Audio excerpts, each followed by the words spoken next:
I see Mommy Nkechi, a rapper don't tell she the kneel for grave where my youth day, Papa Emeka, don't blind from growing Peking, don't fall, now watch up, I'm raw. We said they shake my hand, no feel, yesterday we laughed, today now just we know. If we don't stop this night where we they share, tell me who go sing for the ones we know, babe.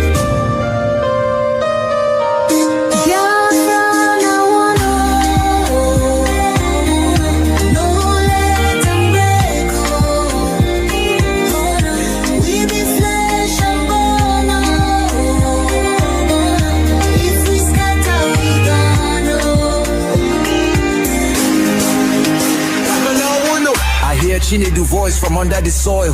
Brother, don't let my blood turn to oil. Little Ada they ask where my papa go. Her small hand they shake, she knows I be this woe. I beg, my people see this fire we burn. Now our house they blaze, now our future they turn. We go tell their ghosts we no go fail you. If we hold this love, that death go burn you. No, make we try, yo. Back up in the day. I beg my people see this fire we burn. Now our house they blaze, now our future they turn. We go tell their ghosts.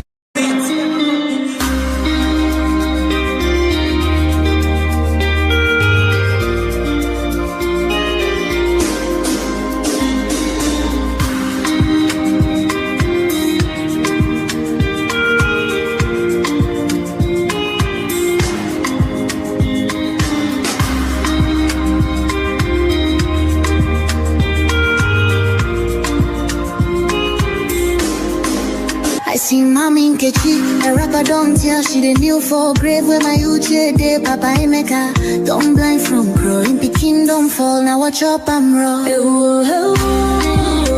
We said they shake my hand, no feel, yesterday we laughed, today now just we know. If we don't stop this night where we they share, tell me who go sing for the ones we know, babe.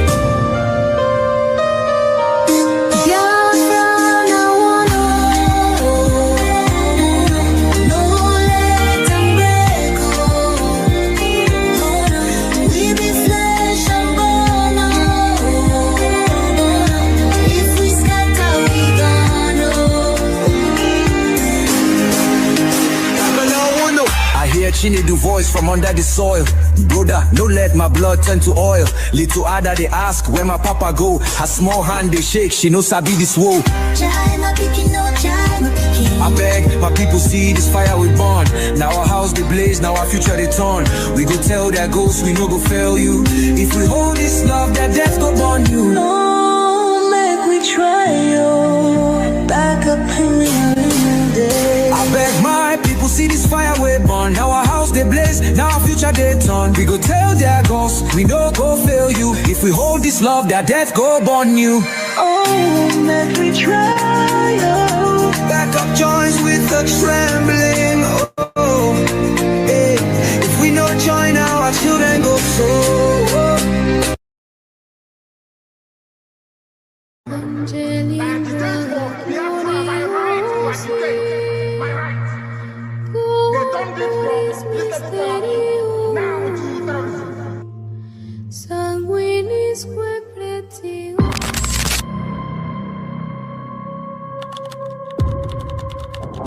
Breaking news reaching us now, the leader of the indigenous people of Biafra, Nnamdi Kanu, has been arrested, extradited to Nigeria, and is right now being arraigned at the Federal High Court in Abuja. Kanu is facing charges bordering on treasonable felony instituted against him at the Federal High Court.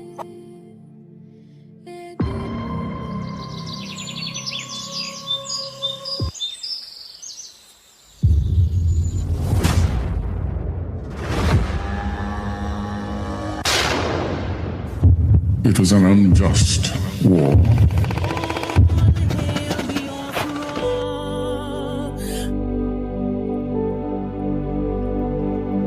Long ago, in the heart of Biafra, a nation was born from the ashes of war.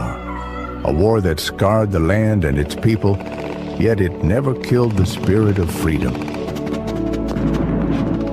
The war aim of Biafra is purely to prevent ourselves being slaughtered, nothing more.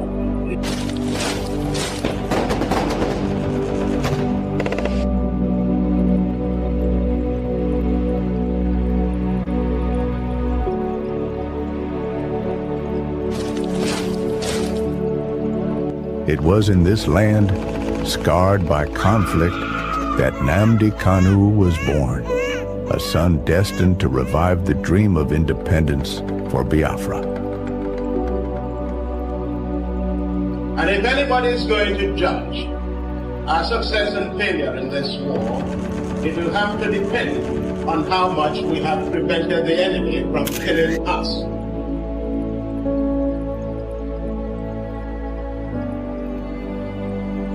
Raised with the echoes of his ancestors' struggles, Kanu understood that the wounds of war ran deep in the hearts of his people. The scars from the Biafran War, which ravaged the land and cost countless lives, had never healed. The dream of an independent Biafra, broken but not forgotten, lived on in the hearts of those who survived. It was these voices, these memories, that called him to action.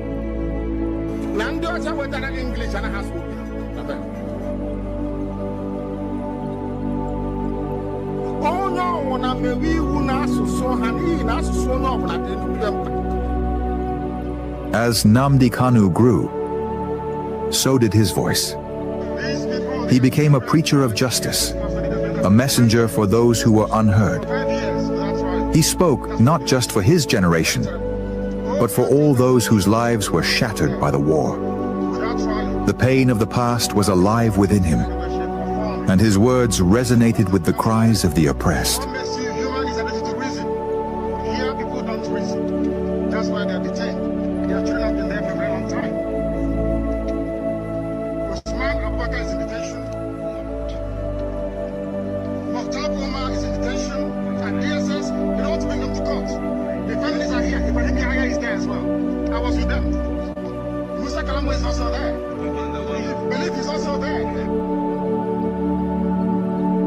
But as Kanu's message spread, so did the fear of the establishment. His calls for self-determination grew louder, shaking the very foundations of the government. They feared the revival of a Biafran spirit, one that could awaken the wounds of the past and ignite a new conflict. And so, they moved against him.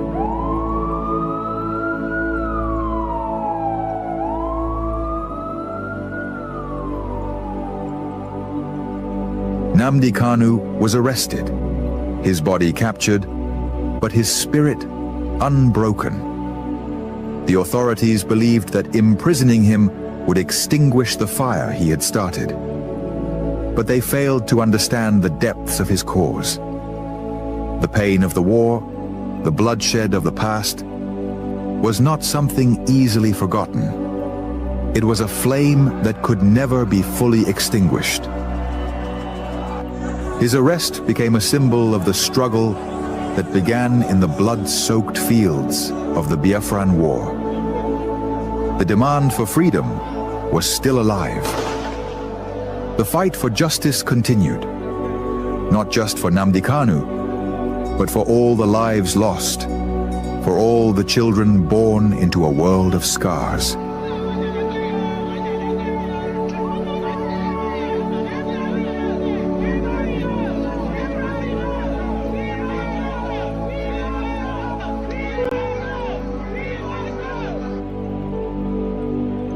The fight for Biafra is not just his fight.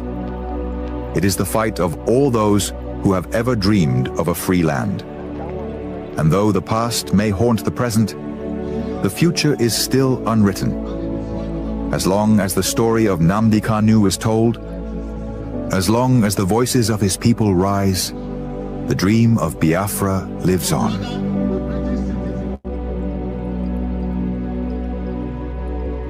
Arrested, again, again, again, again,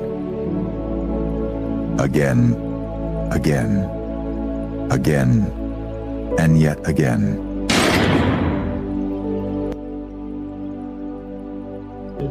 I agitate for Biafra. I agitate for Biafra, my right to agitate, my right. They turned it from this level felony now to terrorism.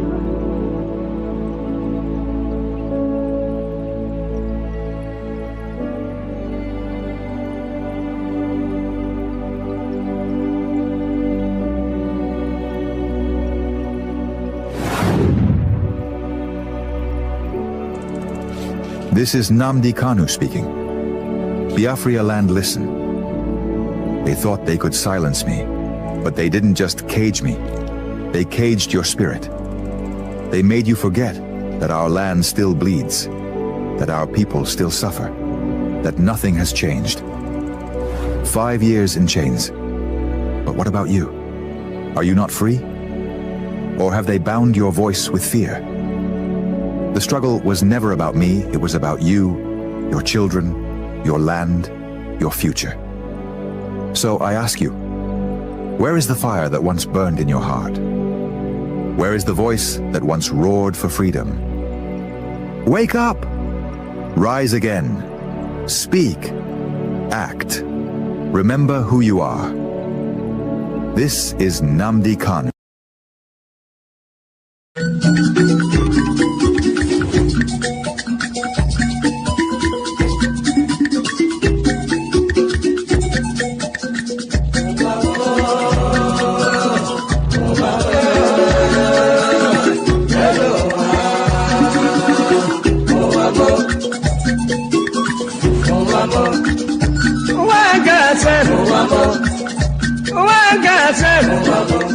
This is my wicked word. This is my confusion word. Listen to Palibran. I will tell you a story about one lady girl. Polly they go to work. Polly they work for bank. Then I enter for motor. Driver they go. Opposite Udi, but the right hand the side, along with the road. I see people run. I see people run. Then I ask the driver waiting they happen. Driver waiting they happen. Driver tell the body boy, see no day for talk. See nothing for talk. If better you take your eye and see. Then I call the driver. The driver waiting. The driver waiting.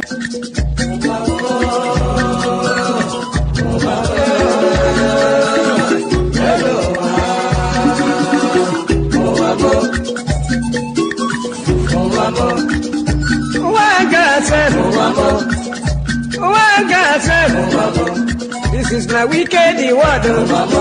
This is my confusion word. Listen to Palibran. I will tell you a story about one lady girl. Polly they go to work. Polly they work for bank. Then I enter for motor.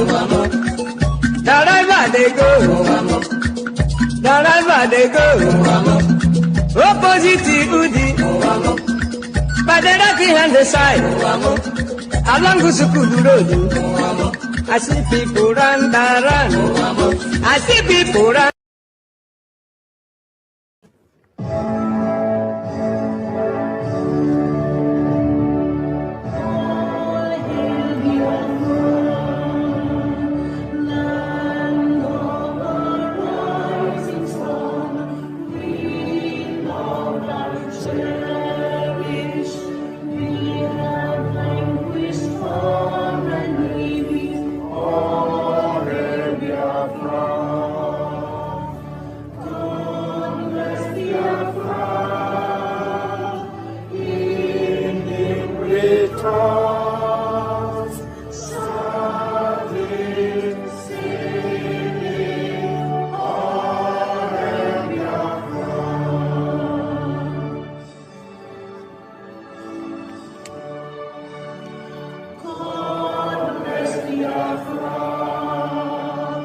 We have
language of heaven, the very oldest language on the face of this very earth. Chukwu okike abịa mapụrụ m ihe niile, Chineke na onye ndị nsọ na-efe wee na-akpụ isi ala nye onye anyị na-agọzi aha nsọ ya mgbe niile, onye anyị na-aja mma wee na-eto anyị enweghị iche ọzọ ewezuga gị. Anyị anaghị efe arụsị, ọ bụ naanị gị bụ onye kere ihe niile kere eke mana onweghị onye kere ya. Ọ bụ ya mere ndị Igbo ji wee na-etu gị ebighị ebi. Ndị nsọ na-agba oche eze gị okirikiri ha na-akpụ isi ala nye gị, ọbụladị ndị okenye oru 2 na 4 bụ ndị na-atụ mkpọ ọla edo na ala ha niile si na-ede nsọ Chineke nna nke igwe. N'ụtụtụ a, ehihie, abalị, n'ụwa niile bụ ebe ụmụ gị gbasasịrị ka ụkpaka nna nke ebere dị ngọzi ka anyị na-akpọkọta ha eze ebube onye ime eluigwe wee na-arịọ gị ma mma gị na ebere gị amara gị na ọmịiko gị ebe ndị gị nọ. Anyị wee na-arịọ ka iru gị wee chaa n'ebe anyị nọ. Anyị wee na-arịọ gị ezi ebube dị ngọzi ka iwe tinye ọgbaghara n'etiti ndị iro, ka ha rabụ ndị kụziri ka ha wee megide anyị onye nwe m na Chineke nna dị nsọ, ka aka nsị ndị dị etu a wee baa ha ọnụ, ije obodo ekwensu bụ zuu wee laa ya n'iyi. Anyị wee na-arịọ gị onye na-adịgide ma ruo mgbe ebighị ebi, biko ka iwe mee ka Biafra wee bịa ọsọ ọsọ nna nke ebere na ụmụ gị atakwala n'ahụhụ. Anyị wee na-arịọ gị ka iwe na anyị ezi echiche na amamihe, mmekọrịta nwanne na nwanne ịdị n'otu ọganiru, ịhụnanya nke pụrụ iche onye nwe m na Chineke nna, ka i wee tinye ụmụ gị ezi mmụọ nke eziokwu ma wezuga anyị aka ajọ ihe n'ime ndụ anyị nna nke ebere dị ngọzi. Ka ọ ga-abụ na ikpeta maazị na Biafra ga-abịa, anyị ga-aja gị mma wee too gị wee gọzie aha nsọ gị, kpụ isi ala nye gị, bulie aha nsọ gị elu site n'ebighị ebi ma ruo n'ebighị ebi ka a na-arịọ gị ise ise ise. This very morning, all of you, I believe that those who are watching know who we are and why we do what we do. My name is Nnamdi Kanu. I am the leader of the indigenous people of Biafra all over this very planet Earth, the director of Radio Biafra and Biafra Television, and by the very special grace of the Most High Elohim, Chukwu Kikabia Mapurumi Henine, servant of the wonderful people of Biafra. We are live and we are direct this very morning, afternoon, or night, depending on where you are. And we start this very day by making it abundantly clear that the greatest enemy of a black man is the way that we reason. If not that the way we reason is very, very abhorrent, there is no need or reason why we should be suffering and complaining every blessed day without the courage to do something about it. The killing of innocent protesters. 2016, Mbo massacre. 2017, the invasion of my house. Operation Python Dance 2 or 3 or 4, I don't know.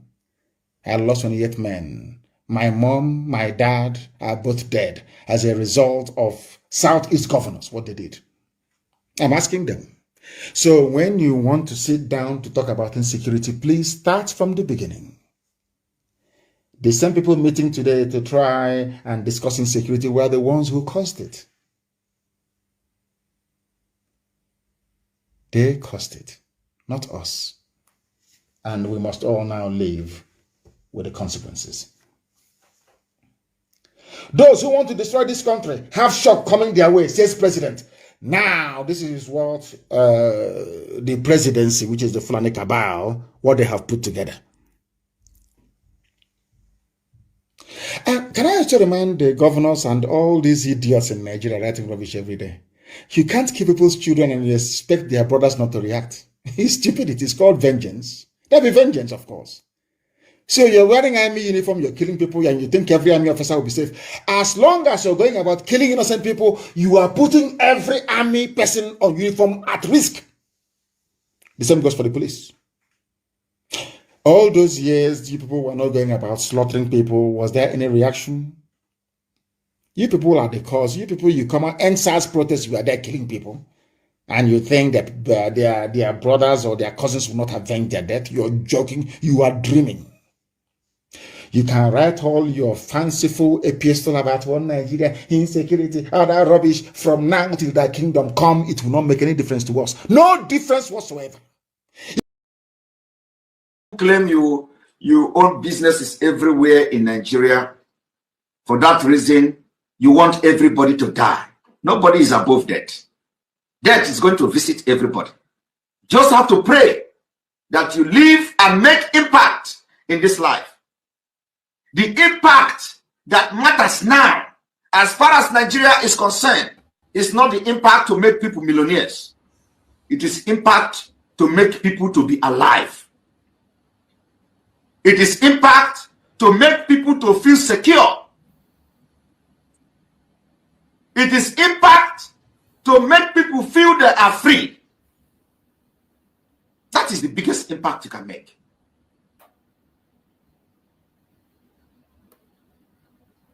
Millions are going to come. People will become millionaires when they are alive. What use is it? You make somebody millionaire today and tomorrow he died by gunshot from Fulani. Of what use will it be to the society? You pick up somebody and send him abroad and he come back to Nigeria and police will kill him. It's happening every day.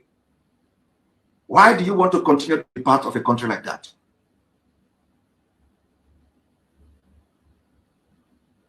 Why? Welcome, welcome, welcome. Thank you for joining me on today's program. I appreciate everyone that has connected to this program, wherever you are connecting from. And thank you so much for being part of the program, wherever you are watching from. I say, may Shukwu be my guide and protect every one of you. Those who are watching me on TikTok, those who are watching on YouTube, and those who are watching on Facebook. Wherever you are watching, I welcome you and I appreciate you for being part of this very program. Wherever you are watching from, I want to remind you before we go into the program, as I do always, that in this very platform, we do not come here to instigate violence. We don't come to our platform to preach hate. We don't come here to attack people or individuals.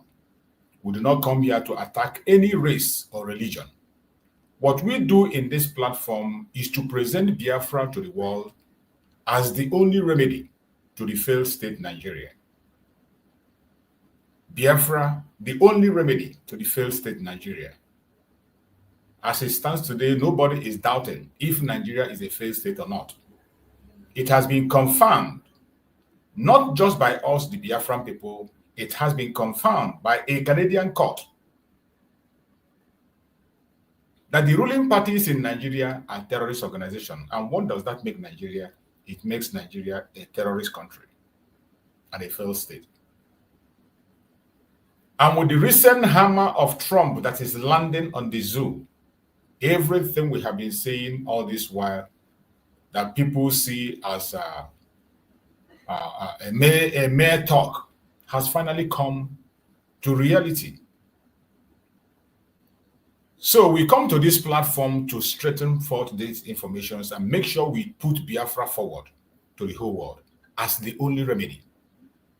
As it stands today, the world is seeking solution to the failed state, confirmed failed state Nigeria. It is confirmed. It is no longer a mere hearsay, propaganda, or blackmail. No, it's not. The truth is that Nigeria is a failed state. So in this platform, when we come here, we focus on what matters to us, speaking about the issues of Biafra that concerns us. And this platform is for all the Biafran people. It does not matter your ideology. It does not matter your belief. It does not matter your camp. It doesn't matter what your opinion might be. I open up this platform for everybody to air their opinion. It is a platform for public opinion. One thing we do not allow in this platform is vulgar word or insulting people. Everybody has the right to join us on this platform and air their opinion. You can either join with your video or you join with audio.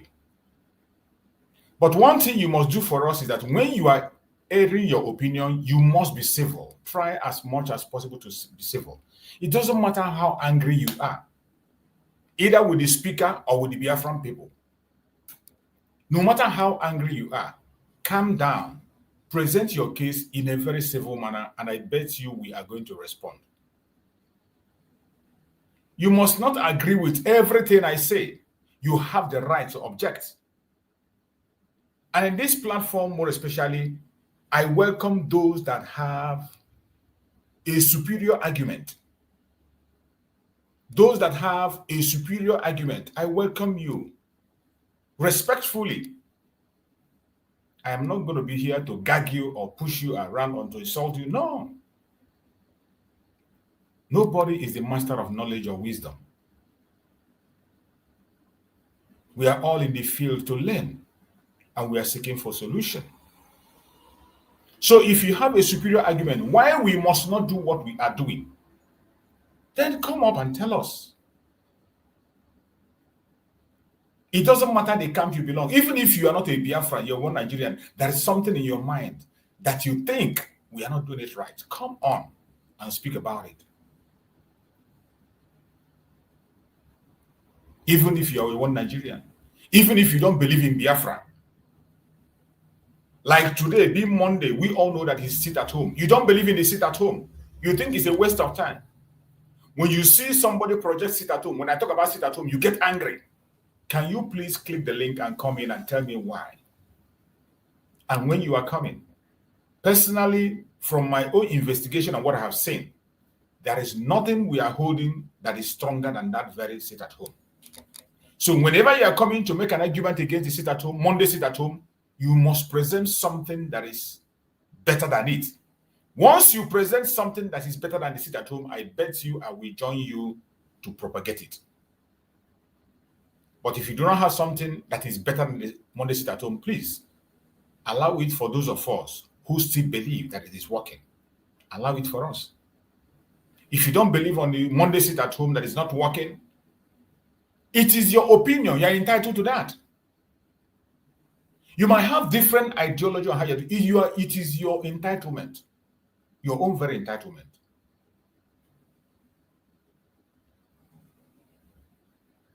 As I was saying, this platform is for all Biafrans, without insult. In the course of my broadcast, in the course of my speech, there is every tendency that I will not speak the way you want. I built my platform in such a way that I can have my free speech. Biafrans can have their own free speech also. So many of you that are watching my platform knows where I started, when I started, how it was. And the name Chuk Survival is not a guy name. It's not a guy name. I have survived many stages, stage by stage. I have survived many, many stages. Those we are running a race with at the initial stage. Some are no longer here. Some are not even alive. But none of them. Many of them are not talking anymore. Some of them, it's not that they don't want Biafra or they don't like it. They like Biafra, they love Biafra, but they can't face the heat. But today, here are we. It is not because of we are strong, not because we are powerful, not because we did something extraordinary. It is the grace of Chukwu Okike Abiama. It is the grace of Chukwu Okike Abiama that is giving us. So I appreciate every single one of you, every one of us that is genuinely seeking for Biafra. In the course of this journey, people will make you angry. People will insult you. People will abuse you. But I bet you endure it. If they can insult Mazen Nnamdi, who the hell are you that you not be insulted? If Christ himself that came for humanity, Christ that came to die for men, he was crucified, he was spat on, they said, give us a criminal and take Christ. For those of us who are Christian, from what we read in the Bible, they said, give us the criminals and take Christ. If Mazen Nnamdi could be called even a terrorist, a fraudster, there's nothing that he was not called. And he's too strong. He didn't run away. Our Prime Minister, Mazen Simon, there is no name they didn't call Mazen Simon ever. No unprintable name he was called. But he was focused. The most important thing in this journey is Ofonogu. Once your hands are clean and you have conviction in your heart on whatever you are saying, please don't worry. As for insult, you will definitely be insulted. As for insult, you will definitely be insulted. So hold your peace. Hold your peace. Even if the whole world have a contrary opinion with you and you have conviction in you, hold your conviction. It's a question of time. A question of time. As long as Chukwu Okikabia gives us life, which I believe he will give us, every one of us will be here to see everything unfold. My beloved Biafran people, I appreciate every one of you. As I said before, it is a special day, Monday. Every one of us know what Monday is. And I welcome those who were the first people to join me on the comment section. I can see Kate there. Kate Ukaebu. You're welcome, Kate Ukaebu. Thank you so much for joining. I can see Tina Oji. Tina, thank you so much. You've been here all the time. Every time for a long time. I've not seen you around. Thank you so much, Tina, for joining. I can see Nonso Apple. Nonso, thank you for joining. I appreciate you. I can see is it what Alabachinedu? Okay, Alabachinedu. I can see Alabachinedu Samuel. Thank you so much, Alabachinedu Samuel. That's your name. You get as EBO. Cordelia Ebi. Thank you so much, Cordelia. I appreciate you. Vitalis Elechi. Thank you so much, Vitalis. I appreciate you. Solomon. Thank you so much for joining, Solomon. And those who are there, whether you are commenting or you're not commenting, you are a special guest. The platform is for all of us, not for me. I am just the manager. I am just the director of the platform, guiding things to make sure that things happen and things continue to go. That's why I can see Kenneth King, Igwe Kenneth King. Thank you so much for joining, Kenneth King. I appreciate you. And every other person that have joined, my fellow Biafrans, is a very special day, and I thank you all for joining on this program today. A lot has happened during the weekend. A lot have happened on different angles, on different sections. But in all, we give glory to Chukwu Okikabia, for he says that all things work for good to them that love Chukwu Okikabia. All things work for good to them that love Chukwu Okikabia. Obuonu Chidezie Victor, thank you so much, Obuonu Chidezie Victor, for joining. I appreciate you too. All things work together for good to them that love Chukwu Okikabia. So in all the drama we are seeing this weekend, in all the drama, it is all working for our own good. It is working for our own good. And I pray that we utilize this opportunity and use it smartly and very, very well to the benefit of our cause of Biafra, because that is where we should channel our energy, because of Biafra. This very opportunity that we are seeing now might not come again. Before it will come again, it will take decades to come. It will take decades to come. So we must capitalize on this very opportunity that we have now. Don't leave an inch. And that is my message. Everybody must try to key in at this very time that we're in. And that is why today I chose a topic which says, after Trump action, Nigeria trembles. Why Monday sit at home is now a global signal. The topic says, after Trump's action, Nigeria trembles. Why Monday sit at home is now a global signal. Africa Bio, thank you so much. So I appreciate everybody have joined here. And thank you so much. I want you to have a calm mind. If you want to join me on stage, feel free. Either you want to join on video, on audio, it is up to you. But I want to tell you that we have a task ahead of us, and every one of us must key in on this task. It is very important. This opportunity that we have seen, we must not lose this opportunity. My people of Biafra, today, history is speaking again. History is speaking again. The trumpet of justice has been blown, not by man, but the divine timing. This trumpet of justice that you are hearing, This trumpet of justice you are hearing all the way from the United States is not by man, but by divine timing. As Donald Trump raises his voice against the genocide of Christians in Nigeria, the world is finally beginning to see what we've cried about for years. For many years, we cried about this. Nnamdi Kanu cried over and over again. As far back as 2010, Nnamdi Kanu was crying about this action that was taken just yesterday. Nnamdi Kanu have been talking about it. That was where he started. Nnamdi Kanu did not just start come and talk about Biafra. No. And that is the misconception some people are having. Nnamdi Kanu did not just come out and start talking about Biafra. He started talking about saving the life of Nigerians in the north, saving the life of the indigenous people in the north, tackling the terrorism and insecurity in the north. That was where the message of Nnamdi Kanu started when he preached in London. Every one of you must have seen that video. I have played it over and over in this platform for confirmation's sake. The world finally beginning to see what we have cried about for years.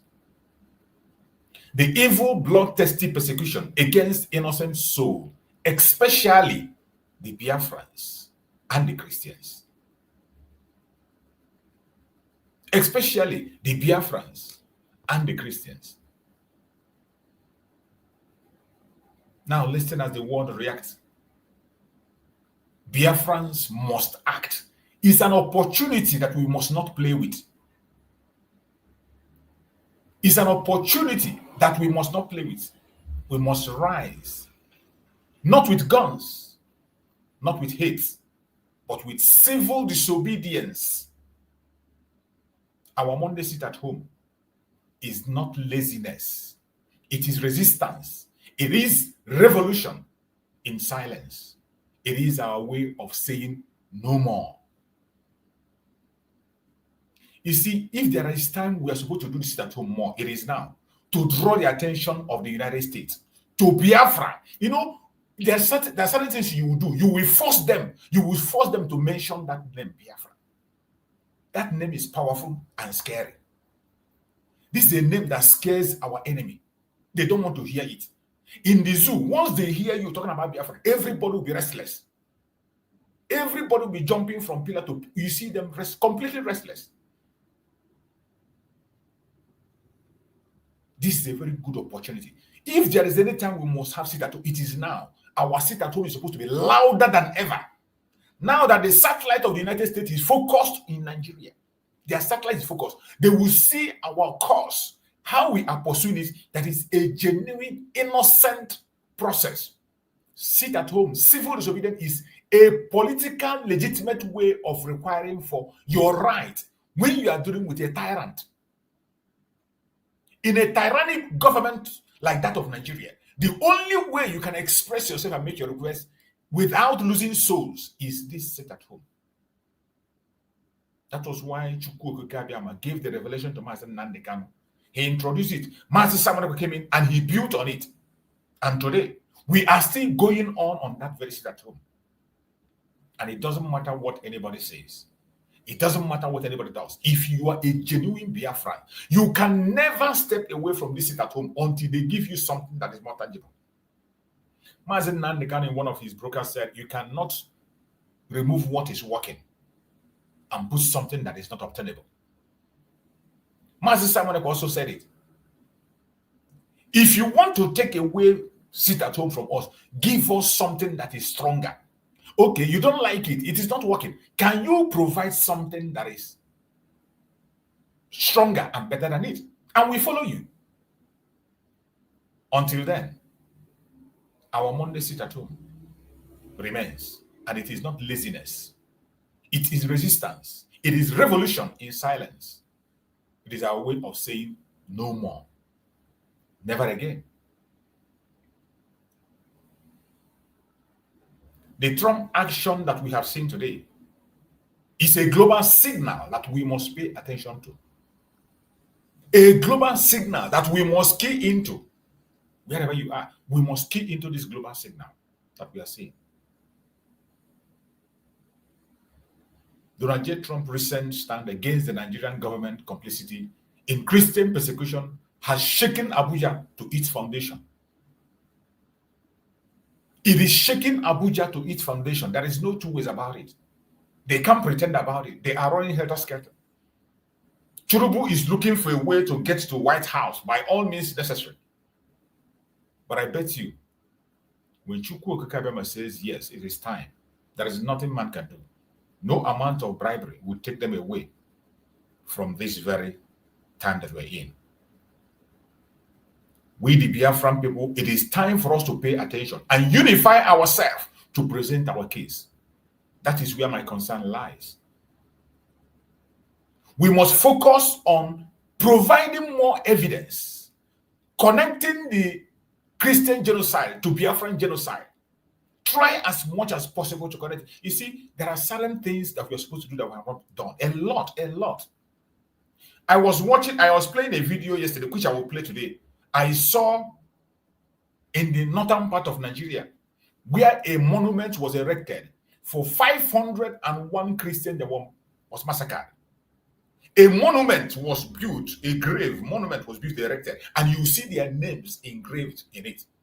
How can any human being see that and you deny there is Christian genocide? How can anybody? These are the things the Biafrans are supposed to do. This was what Nnamdi was also pursuing to do. That was what Nnamdi put the Biafran, remember, our Heroes Day. That Heroes Day marks the death of our heroes, our brothers, our sisters, our children, and their mother. That is their only remembrance. And unfortunately, some Biafrans are still fighting it. But in the northern part of Nigeria, I think Kaduna State, let me look for that video and play for you to see. These things are what we are supposed to do. You see how they made their monument for 501 Christians that were murdered in cold blood. So when you are telling the world, you don't just say it verbally. You show them their graves and their names. You see the grave and their names written on the grave. You see a monument raised for them. And there is no human being that will see that and continue to have a doubt, except for those whose conscience are dead. If not, there is no way any sensible and reasonable person will see that and speak against it or begin to doubt it.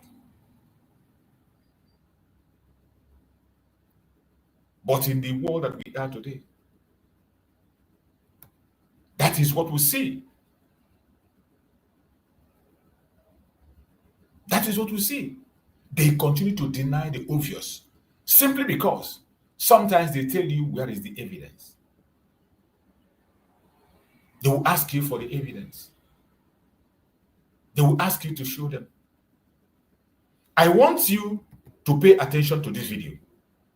Look closer. Standing on the mass grave of 501 Christians. Majority.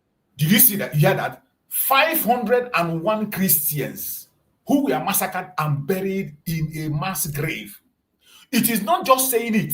They built a monument. Look at their names. From 1 to 501. Their names. You can identify them. Every single one of them, their name appeared.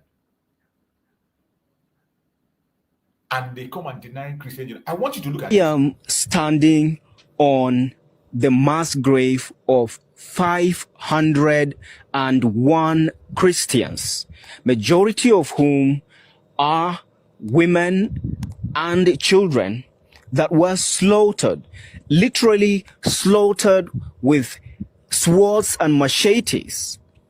Some of them burned alive in their homes, and some of them who were babies, smashed on the wall, smashed on the ground with their brains spilled out completely, all for their faith in Jesus. The victims of the mass. Did you see the monument? That is the name of the victims, 501. Look at what was built in their memory. We need this kind of a thing in Biafra land. We need this kind of monument in Biafra to remember millions of Biafrans that were murdered in cold blood. All these things are the things that are going to attract tourists. Tourists will come and see it. The government of the world will see it and they will write about it, they will comment about it, they will speak about it. So when we are talking about this genocide, it won't just be a verbal thing. Nnamdi Kanu started it by our Heroes Day remembrance. With that Heroes Day remembrance, we are supposed to set up a monument where names will be engraved. Not only people that died in civil war, even the thousands of people that they are massacring today. The people that died in Obibo, they're supposed to have a monument for them. People that they killed in Olu, in Okigwe, they're supposed to have a monument for them. The members of IPOB that murdered in Headbridge, they're supposed to have a monument for them. The members of the Waziki members that were murdered, they're supposed to have a monument for them. Because we ignore these things, that is why sometimes when we are talking about these issues, people see it as a story. When tourists come in, they will visit, they want to go and see things for themselves. But when you have this monument standing, you don't need to tell them. They will go there, they read it. When they read and see, they will now go and ask questions. They will begin to ask questions. They begin to interview families. And the story will be out for itself. You can imagine a monument that was built in the northern part of Nigeria, in Plateau State. Let's listen to him. March 7th, 2010 attack in the village of Dogonahawa, located on the western edge of Jos, the capital of Plateau State in central Nigeria, are presently beneath my feet. Right, so you can just pan the camera just to the ground and be a tiny bit, and you can pull out. They are all here, and you can see how large this space is. Right, so they were all impoverished villagers, some of whom could barely afford to feed in a day, and so many of the survivors, very few actually, could not afford befitting or exclusive burials for their family members. And therefore, they were all lumped up, thrown upon one another in this mass grave that was dug several feet deep. It was probably more than 10 feet just to be able to accommodate the population that's had been slaughtered and needed to be buried in it. And you can see how large this is. I estimate that this would be about probably 40 by 30 feet. I believe. No, it should definitely be more. From my left to my right would probably be short of 50 feet just by probably a few inches. And to the end there where you have that monument, the tombstone, that should be about 100 feet. So we're looking at a space of close to 50 by 100 feet, all containing skulls, skeletons, bodies, charred bone fragments of Christians that were slaughtered in one night by terrorists whom residents tell us were shouting Allahu Akbar and speaking the Fulani dialect while slaughtering innocent babies, slitting the bellies of pregnant women, pulling out their fetuses, pulling out their unborn babies and smashing them on the ground. Right here, I had the opportunity to meet with the pastor in charge of the Church of Christ in Nation in this community, and he has shared with us what the experience was like. And his video is contained in his interview is contained in the next video, and you can look that out. But I just thought that it is just important to highlight the gravity, the depth of the genocide against Christians that has persisted for more than 2 decades. We're looking at between 2 to 3 decades. And opponents of this anti-genocide campaign, including Muslim politicians, Christian politicians who are complicit and turning a blind eye, and even church leaders who are complicit and turning a blind eye, claim that the perpetrators of this genocide are mere terrorists who do not spare Muslims. But the question is, there were Muslims in this community within the years leading to this attack. But in the weeks leading to the attack, residents tell us that the Muslims, including members of the Hausa and Fulani ethnicities, who had previously settled here for tin mining. You see, the major reason why I brought this up is that, you know, it is so painful when you see the way people are talking and what they are. They look at 501 Christians murdered in cold blood. Look at their monument. Look at the monument where they were buried. This is a monument for them. Their name engraved from 1 to 501. And today, you see, I saw a post. I saw a post that Kumuyi of Deeper Life is saying that there is no genocide in Nigeria. All the big pastors in Nigeria are quiet. Many of them today, their attack is on Donald Trump. They are talking about the invasion of Nigeria. Hasn't Nigeria been invaded? A country that's already been invaded. A country that has already been invaded.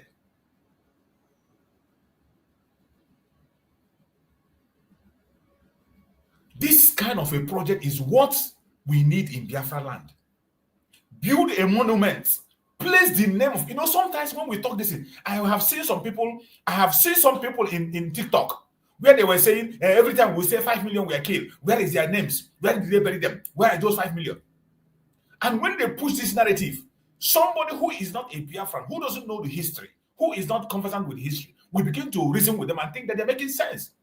But when we have these monuments in Biafra land, if we have these monuments in Biafra land, there are certain questions somebody doesn't ask. All you need to do is to take the person there, give him an address to go and see by himself, see names, verify the families, and confirm. This is an opportunity for us to make our case with the Biafran people. I only brought this up to show you some of the steps we are supposed to take.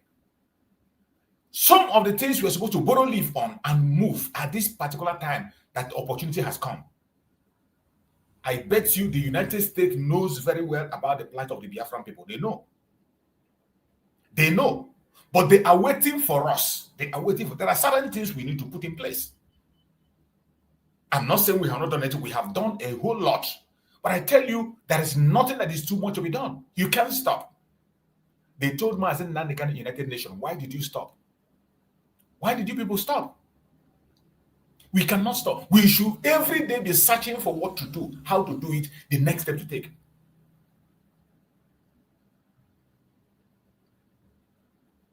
Donald Trump presents stand against Nigerian government. Complicity in Christian persecution has shaken Abuja to its foundation. And as we speak, Abuja is in chaos. This is not just about politics. It is about conscience. It is about conscience, human conscience. For years, the world ignored mass killing in Benue State. Mass killing in Plateau State. Look at the Plateau one that I showed now. I still have the video of the Benue in their mass grave. During the time of Muhammad Buhari, Buhari didn't even go there to condolence. He didn't even go there. You can imagine 501 people died in a country, and the country will not be in mourning. Benue State, Plateau State, Southern Kaduna, Enugu, Ebonyi, across the southeast, spilling innocent blood everywhere by the same people, Fulani Janjaweed, by the Fulanis. And today, finally, a voice came to put pressure on Nigeria, and some people are attacking that voice. Today, America is watching. The Christian world is watching. Humanity has woken up. And as Donald Trump speaks, the message is Biafra. To Biafra is clear. The speech of Donald Trump sent a message to you, to me. But somehow, some of us are not seeing it. We are still busy talking about relevant issues. We are still busy focused on distractions. We are still busy attacking each other. The speech of Donald Trump is supposed to gear us up to move more, to speak more about our persecution, to provide more evidence, to pour out more evidence. During the weekend, yesterday, to be precise, I think yesterday, Master Simon Ekpa spoke to some group of Biafrans from detention. Our Prime Minister, Mazi Simon Ekpa, spoke to some group of Biafrans from detention. And in that his speech, the major takeaway there is that we should stop bickering, we should stop fighting each other and unite. That is the major take home. That we should focus on providing evidence and evidence and evidence, pour out evidence. Just like he himself is focusing on evidence on his case. And he is not shaking. Mazi Samuel Ekpa spoke from detention.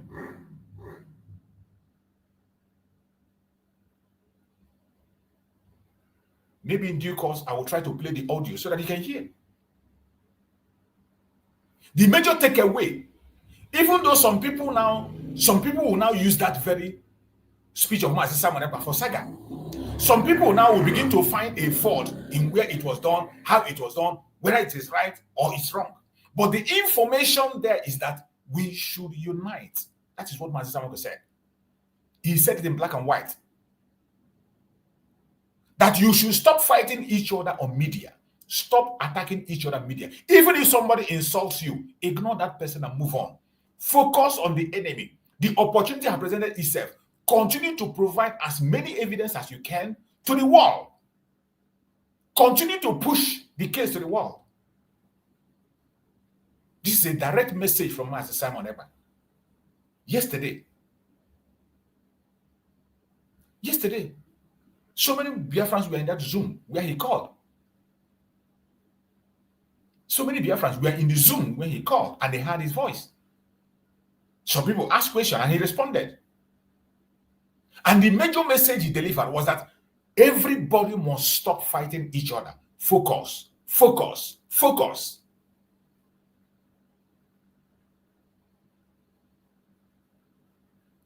We might never get this opportunity again. This opportunity has presented itself through Donald J. Trump. We are supposed to jump into it, carry it, and run with it.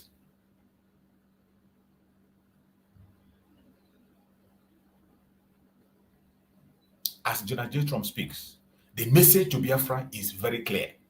And the message is stand firm, stand peaceful, and stand united. The message is stand firm, stand peaceful, and stand united. It was the same message that Mazi Samuel Ekpa delivered last night. The same message was what he delivered. Stand firm, stand peaceful, and stand united. Why is it so difficult for us? Why are we so divided? That you can't even tolerate your brother. When your brother makes some logical argument even though it does not align with what you believe, you can sort it out. You can argue. Everybody must not be speaking in the same tone. People have their superior argument at all times. When somebody brings a superior argument, all you need to do is to engage the person with a more superior argument. At the end of the day, everybody is willing to learn. Even myself, I am very willing to learn. That whatever I say in this platform and you find it inappropriate, the link is there. That is why I always put link. That link is not for fancy. That link is not to find crowd. The purpose of putting that link is that when you hear me say something that is not in order, you will come in, bring your superior argument and put it right.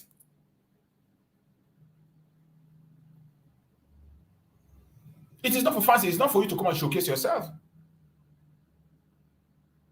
It is for us to make reason.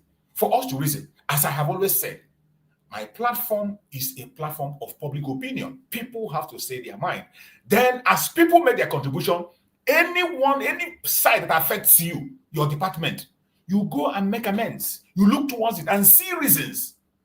If what we are discussing makes sense, you make use of it. If it doesn't make sense, throw it into the dustbin. Nobody's going to force you. The end justifies the means. That has always been my message. And today, the same message came directly from our Prime Minister, Mazi Simon Ekpa. I believe most of you must have seen that audio.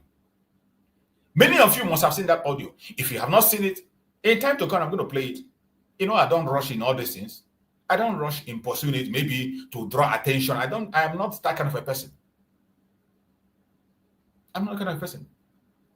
Before I did my last night program, I have that audio, but I didn't come here to spread it or begin to talk about it.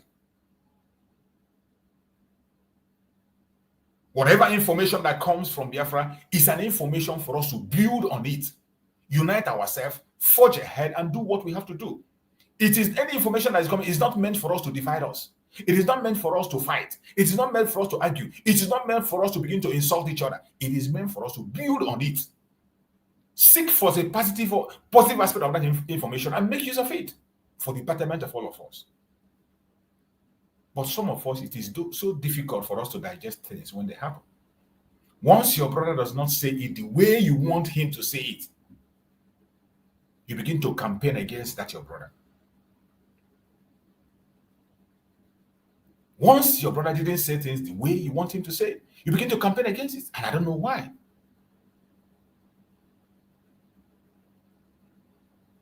Just like yesterday, I came across my video was trending, my name was trending everywhere. People were carrying my name, saying different kinds of things. And I came across the video, I would look at that, I was laughing. Because I gave my own opinion on an issue. Because I spoke on an opinion, on an issue. And then somebody just go and cut out a certain part and begin to speak on it. And begin to insult me and abuse me on it. And everyone that watched that video, the full program is on my platform. You can go and watch the full program. Go and look at the title of the program, where we started and how we got to where we were there. Simply because somebody you don't like what he says, maybe you don't like his God, somebody you hate was speaking. And then you saw the person speaking my platform. For that now, it becomes a crime.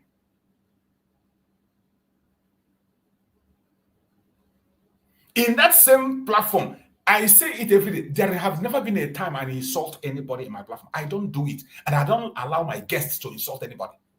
More especially people in authority. I don't allow anybody in my platform to insult, no matter what party you are.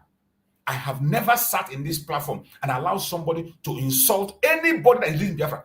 Not Dr. Ngozi Adebowale, not Ogenkere. Neither will I allow you to insult Mazi Samaneko or Mazi Nnamdi Kanu. I have never ever allowed insult on anybody on my platform.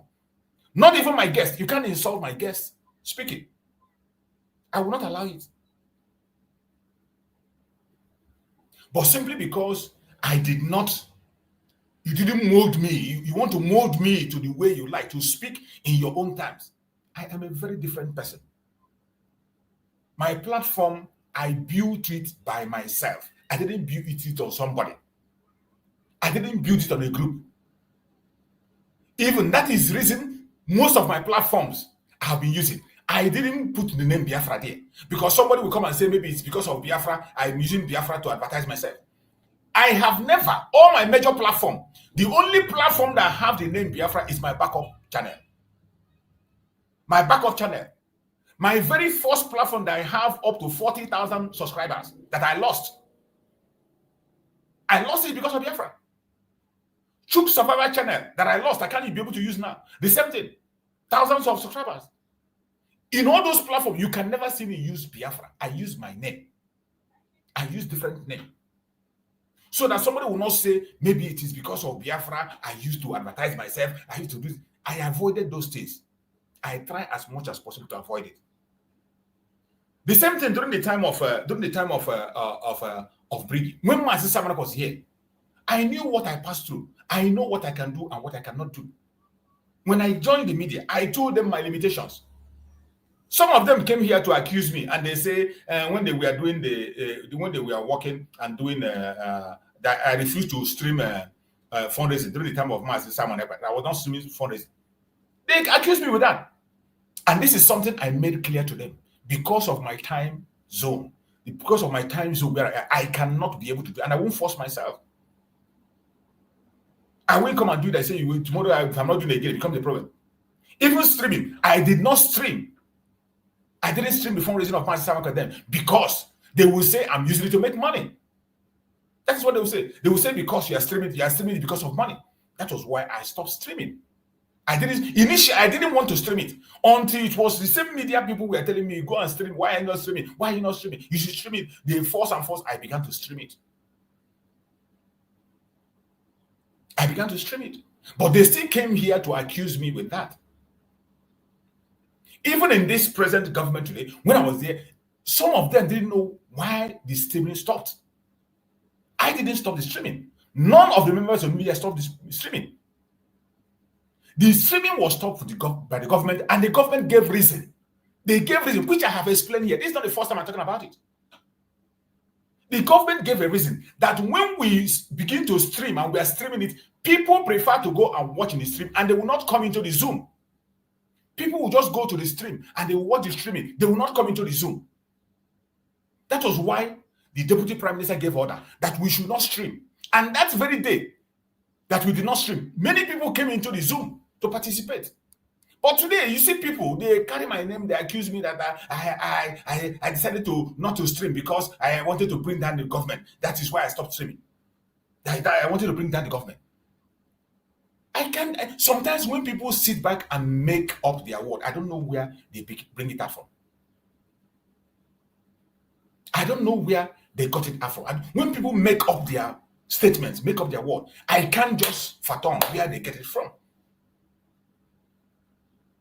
You sit back, you don't have full information of it. If you had a thing and you are not convinced, you're not too sure about it, or you don't like it, approach the person. I do my program every blessed day, 2 times every day. And there's never a time somebody come here and ask me a question, I say no, or I kick you out. No, I don't. I don't kick people out from my program. I give you that audience.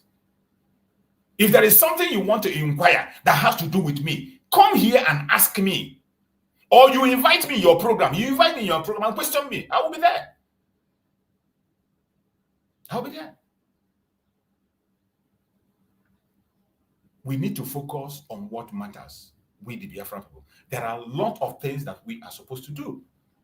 We have so much responsibility. The Biafra is for you. It's for me.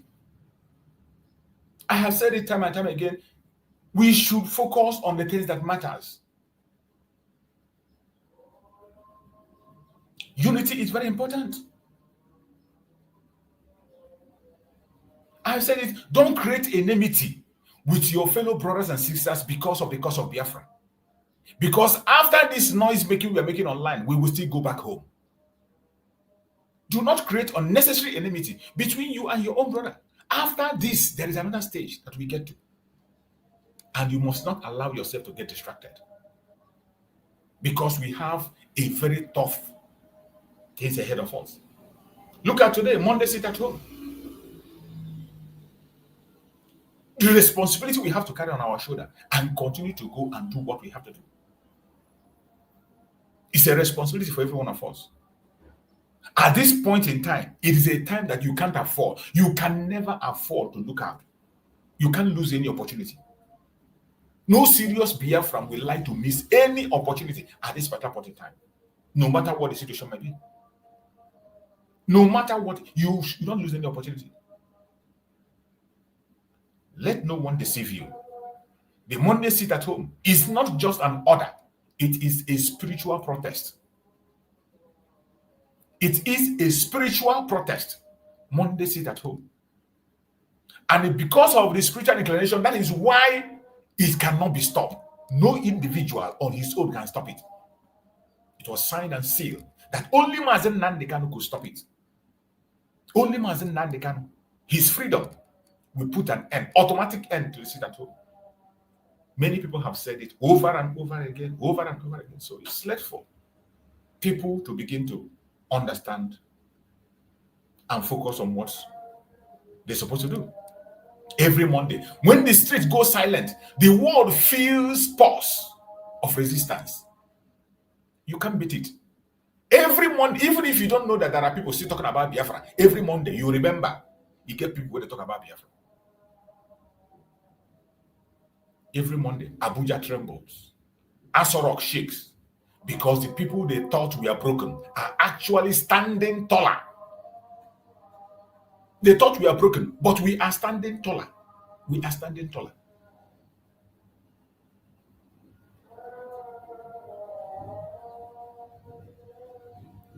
For those of you who don't know what it means for us, sit at home.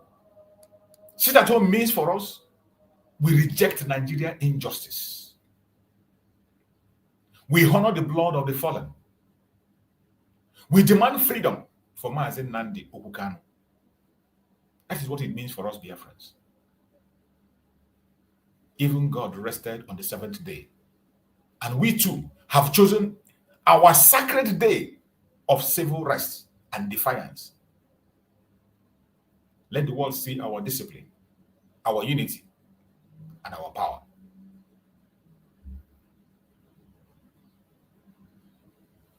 Wherever you are watching this program from, I want you not to get distracted. It is a very great time and a great opportunity for us to make a difference. The action of Donald Trump against Nigeria has so many consequences, and there are expectations. There are things we are expecting. So every one of us should watch out. And I want you to know that Trump's voice will not be the last. Trump's voice will not be the last. When America speaks, nations listen. Sanctions will be rolling in. Restrictions will be coming. And global pressure will follow. Today, I can bet you that the Zoological Republic is on a hot seat. It is not just another country. When United States of America speaks, nations listen. It doesn't matter who you are. Nations that matter, they listen. Sanctions begin to fall in. Restrictions begin to roll in. Global pressure will follow. Remember, this is not the first time. Trump wanted to make this move in his first term, but they didn't allow him. They did not allow him. In his first term, they could not allow him to complete the assignment. And he came back again, and he went back to what he has to do. Nigeria must face the consequence of her crime. The Christian genocide, the killing of Biafrans, the illegal detention of Mazen Nnamdi Kanu, the terrorism sponsored from within, they must give account. They must face the consequence of their crime against the Biafrans, against the Christians. They must face it. They cannot escape it.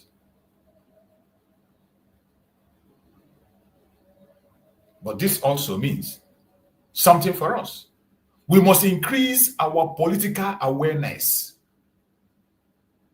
We must increase our, you see, yesterday when Master Simon was speaking yesterday, that was the only area that captured my attention when he talked about us focusing on pouring out evidence out there, providing evidence.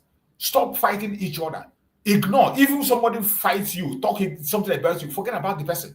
Focus on what matters. Focus on this opportunity that we have. Grab this opportunity. Run with it. And Master Simon did not start that message today. Even while he was with us, that was the message he gave.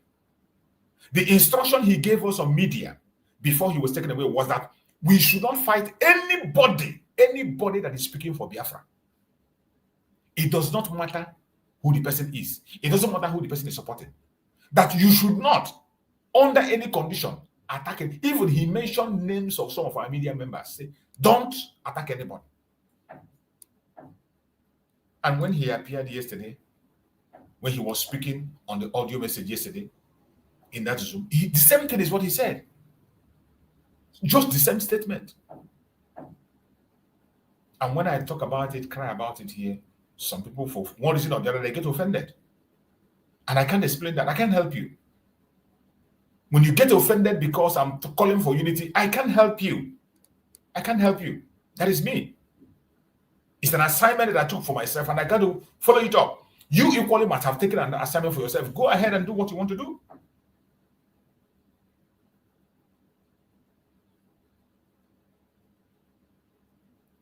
What we are saying today means something for us. We must increase our political awareness, strengthen our voice in the media. We must strengthen our voice in the media. Very, very important. Don't give any space for any propaganda or any blackmail. Focus on the media, speaking about the crimes of the enemies against us. Continue to bring out the attack against the Christians. The obvious attack we are seeing on a daily basis that is happening over and over again. Continue to expose it.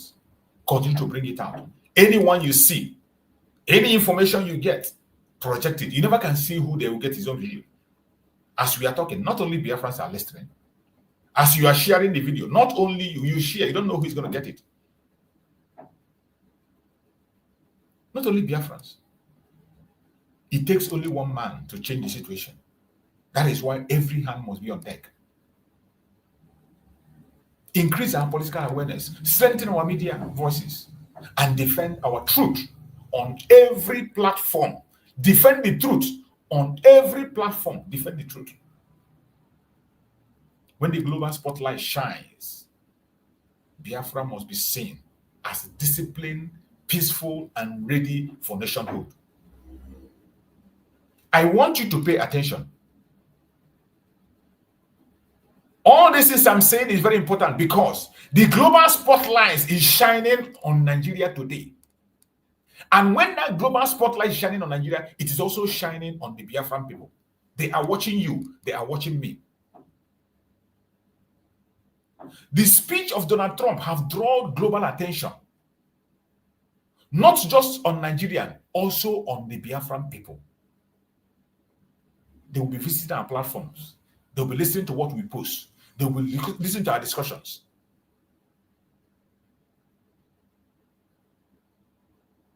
That is why, at this point in time, we must be seen as disciplined.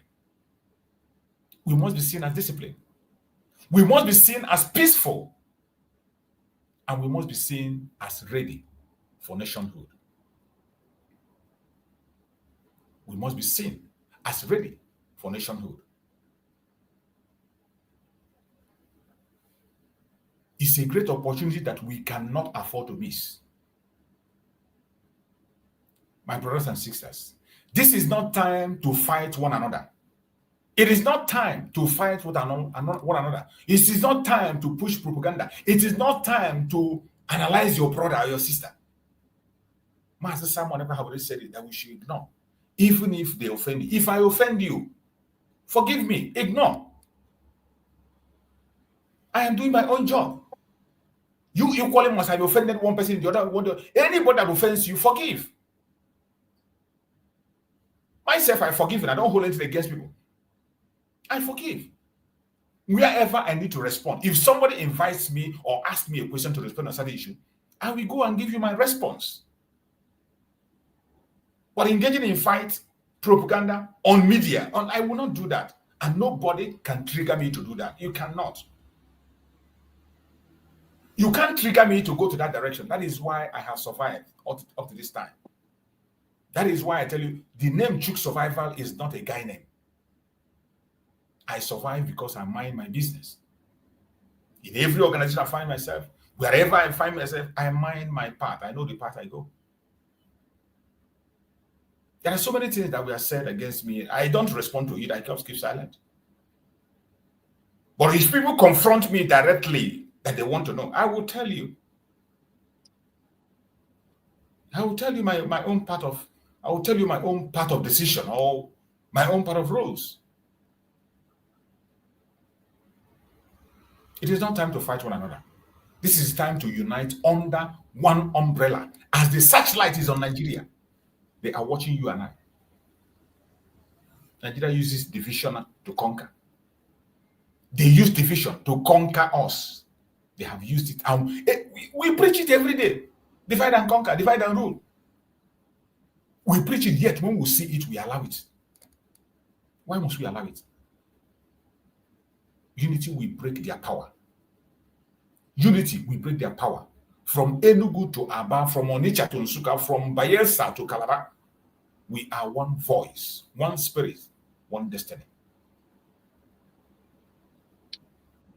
The world is watching.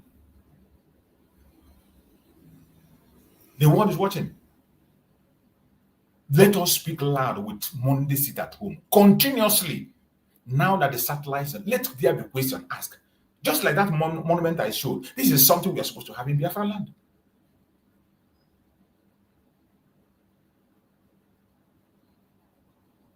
Let us make Monday our message. Send a message every Monday with the sit at home.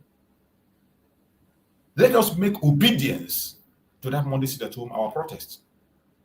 Let us silence our loudest cry for freedom.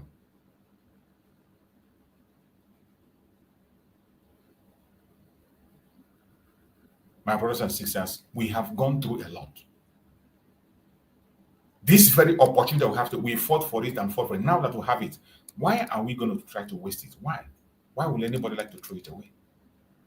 It is sad. Very, very sad. But I pray that we'll retrace our steps. You're welcome, my brother Christian. Thank you so much for joining. Bro Christian, good to have you. Morning, bro. Yeah. A long time, it's not been. I saw you yesterday evening program, right? Oh, from was it from Okocha? Is it? Oh, no, on your own, right?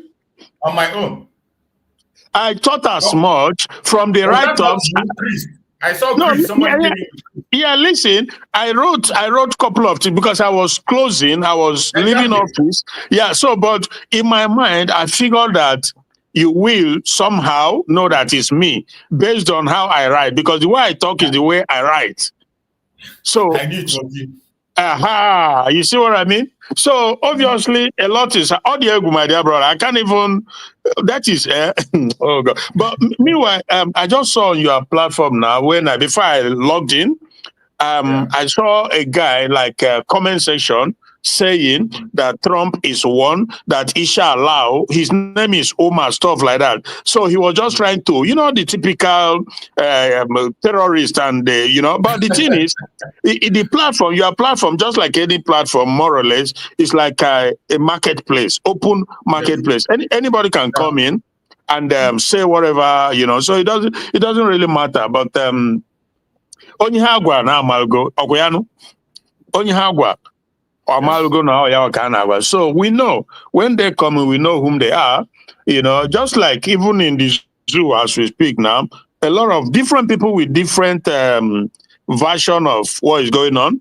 But at the end of the day, for me, like I always say that who feels it knows it, right?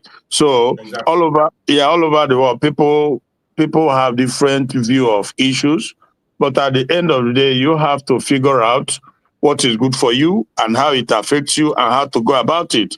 We are Biafrans, we know what we've been through, and we know what we are facing in Nigeria. We know that. So I don't need somebody, a YouTuber somewhere in the US, or one globalist, or one Pan-Africanist, or anybody to tell me how it affects me. So that is why when they say lots of things about Trump, because I write a lot, I go on many platforms, both international, local, everywhere, and I write my piece. So this is what I've been doing since this time, because I know that the game is on as we speak. The game truly is on, and the Canadian Joba. We've waited. We knew that just like Nnamdi Kanu told them the other day that God is a God of justice. Exactly. It can delay. You can just feel that whatever that. But a time will come and He will show up. And when God shows up, everything changes. He's never the same again. Right. So obviously, for me, I've never been in doubt of the fact that Donald J. Trump, again, you can say whatever you like about how you feel. It's okay. But I have also followed his trajectory or his pattern, sort of. I know how he acts, how he behaves. And just like me, just like any other human being, we are not perfect. You can make mistakes sometimes. Sometimes what you think is right may not be right. But I know certain things that he does that is good for humanity. Now, it's not everybody that is going to agree on this. During his first time, there are people saying now that why he's trying to deal with Nigeria is because hello? Yeah, go on, my brother. Yeah. So there are people saying that Trump is trying to, kind of deal with Nigeria based off of the fact that he asked Tinubu to accept, deportees, right? And Tinubu refused. That is what I'm. There's no kind of narrative one. Now, no kind of narrative one we have not seen this time around. Exactly. Well, but that's how it is. So, but at the end of the day, you just gotta march on, do what you gotta do, because people will say no matter what you do, But I said to a guy, I was talking with a guy in the zoo, and because, like I said, I go everywhere. So he said to me that Trump wanted to bring this blah blah blah, and that's why he's trying to avenge or revenge or whatever. I said to him, look, listen, my friend. Use your brain, even for 1 minute. That in about 8-9 years ago, during his first term, Trump, because of this same Christian genocide, Christian massacre that goes on in Nigeria, Trump looked at Buhari eyeball to eyeball and asked him, my friend, why are you killing Christians? And he went ahead and put the name of Nigeria in that CPC, country of particular, consign, sort of. Do you know some people are pushing some narrative as if this is the first time Trump put their name on that list? Exactly. Well, that is why I'm saying that I shot the guy up because he did it in the first tenor. Yeah, and give him time to finish it up. Yeah, that is where I shut him up, because I told him, I said, look, why are you guys always being so mischievous? That Trump has shown from the first time that he cares about not just Christian, by the way, humanity. Because trust me, if there's anywhere, and I asked him, I said, point to me anywhere in the world where Muslims are consistently being massacred and you don't see Trump stand up to it. Tell me one. He couldn't. He just couldn't. Is it where? Is it in Asia? Is it in Africa? Is it in Europe, where Christians are systematically well-calculated effort to wipe them out? What is going in Nigeria? It started in Biafra land, by the way, because I always say that the two things are interwoven. This Biafra and Christian genocide, they are just the same, except you don't understand. If you don't understand, then you don't understand. But if you understand, you will know that it stems from that, because reference are 99.9% Christians. okay? And maybe the less than 1% are traditional believers. Islam is not who we are. We don't have anything against Islam, but it's not our thing. And you cannot force us, you cannot impose it on us. Those who are now converting one way or the other, they also have one personal objective or the other. Because I've also talked with some people at Scotland. Yeah, there are those who are being due to monetary gains, they are joining Islam. Some due to political gain, they are switching to Islam. You know, including the guy I like. I have to say quite frankly how much I like him. Nate Nwoko, that he has converted. He's a Muslim. You see, so these are political. Yeah, these are political experiences because. Converted. Bro, but the thing is that you don't know that these people have taken over Nigeria a long time ago. For you to make headway, including those ones who have not converted or who have not come out to confess Islam. Some of them have converted, but they have not announced it publicly. It's like the whole pulse of the minds of this world. Exactly. Is he not the one who was paying money to our boys to send them? Exactly. So you tell me, so obviously, like I was saying, Trump, so anybody making that accusation is not gonna, it won't stick because Trump from the beginning, he has demonstrated his interest in making sure that people are, and again, they try to make other comparison, Palestinian, blah, blah, blah. But we're not stupid. We know how everything went down. We know how it started. When I see all those comparisons, it's so funny. So they can't, again, you can't fool me because my eyes is widely open and I listen, I follow, and I have understanding. So thank goodness for that. So, but the thing is, I don't know, as per the movement, the Biafra movement, I'm not very current or up to date. I don't know what is going on, but my prayer and the effort I've been making is the fact that the whole thing has become so global. The genocide, it affects Biafrans and it affects Christians, and effort has been put now into it. So, well, again, also, I don't know if that is true, that Tinubu will be going to America to go and speak with Trump. Okay, we shall see how that goes. I saw that too. They said he's lobbying to go to the U.S. Because maybe this, I don't know, should I say, opportunity for him to now go, because he has been very, should I say, scared, sort of, or on, sort of, worry, if I may use the word, because we know whom he is. We know also his record, his history, everything, and he knows that too. He himself knows that. His brother Akiyemi or something, he advised him from the get-go, be careful with Donald Trump. So if he now summoned courage because of what is happening now to go to America, okay, let him go, and he will know that Trump is Trump. He's not one of those. When he goes, if Trump can tell Buhari, he put, so obviously we frankly cannot thank God enough for what is going on now. I always say that the blood of human being is a serious stuff, and it's been so needlessly wasted in Nigeria. Where do I start from? It's incredible what goes on. The plan and the effort, the movement to Islamize Nigeria and Fulanize it. If you are Nigerian, be you a media person, whatever it is, you don't know it, you are lying to yourself.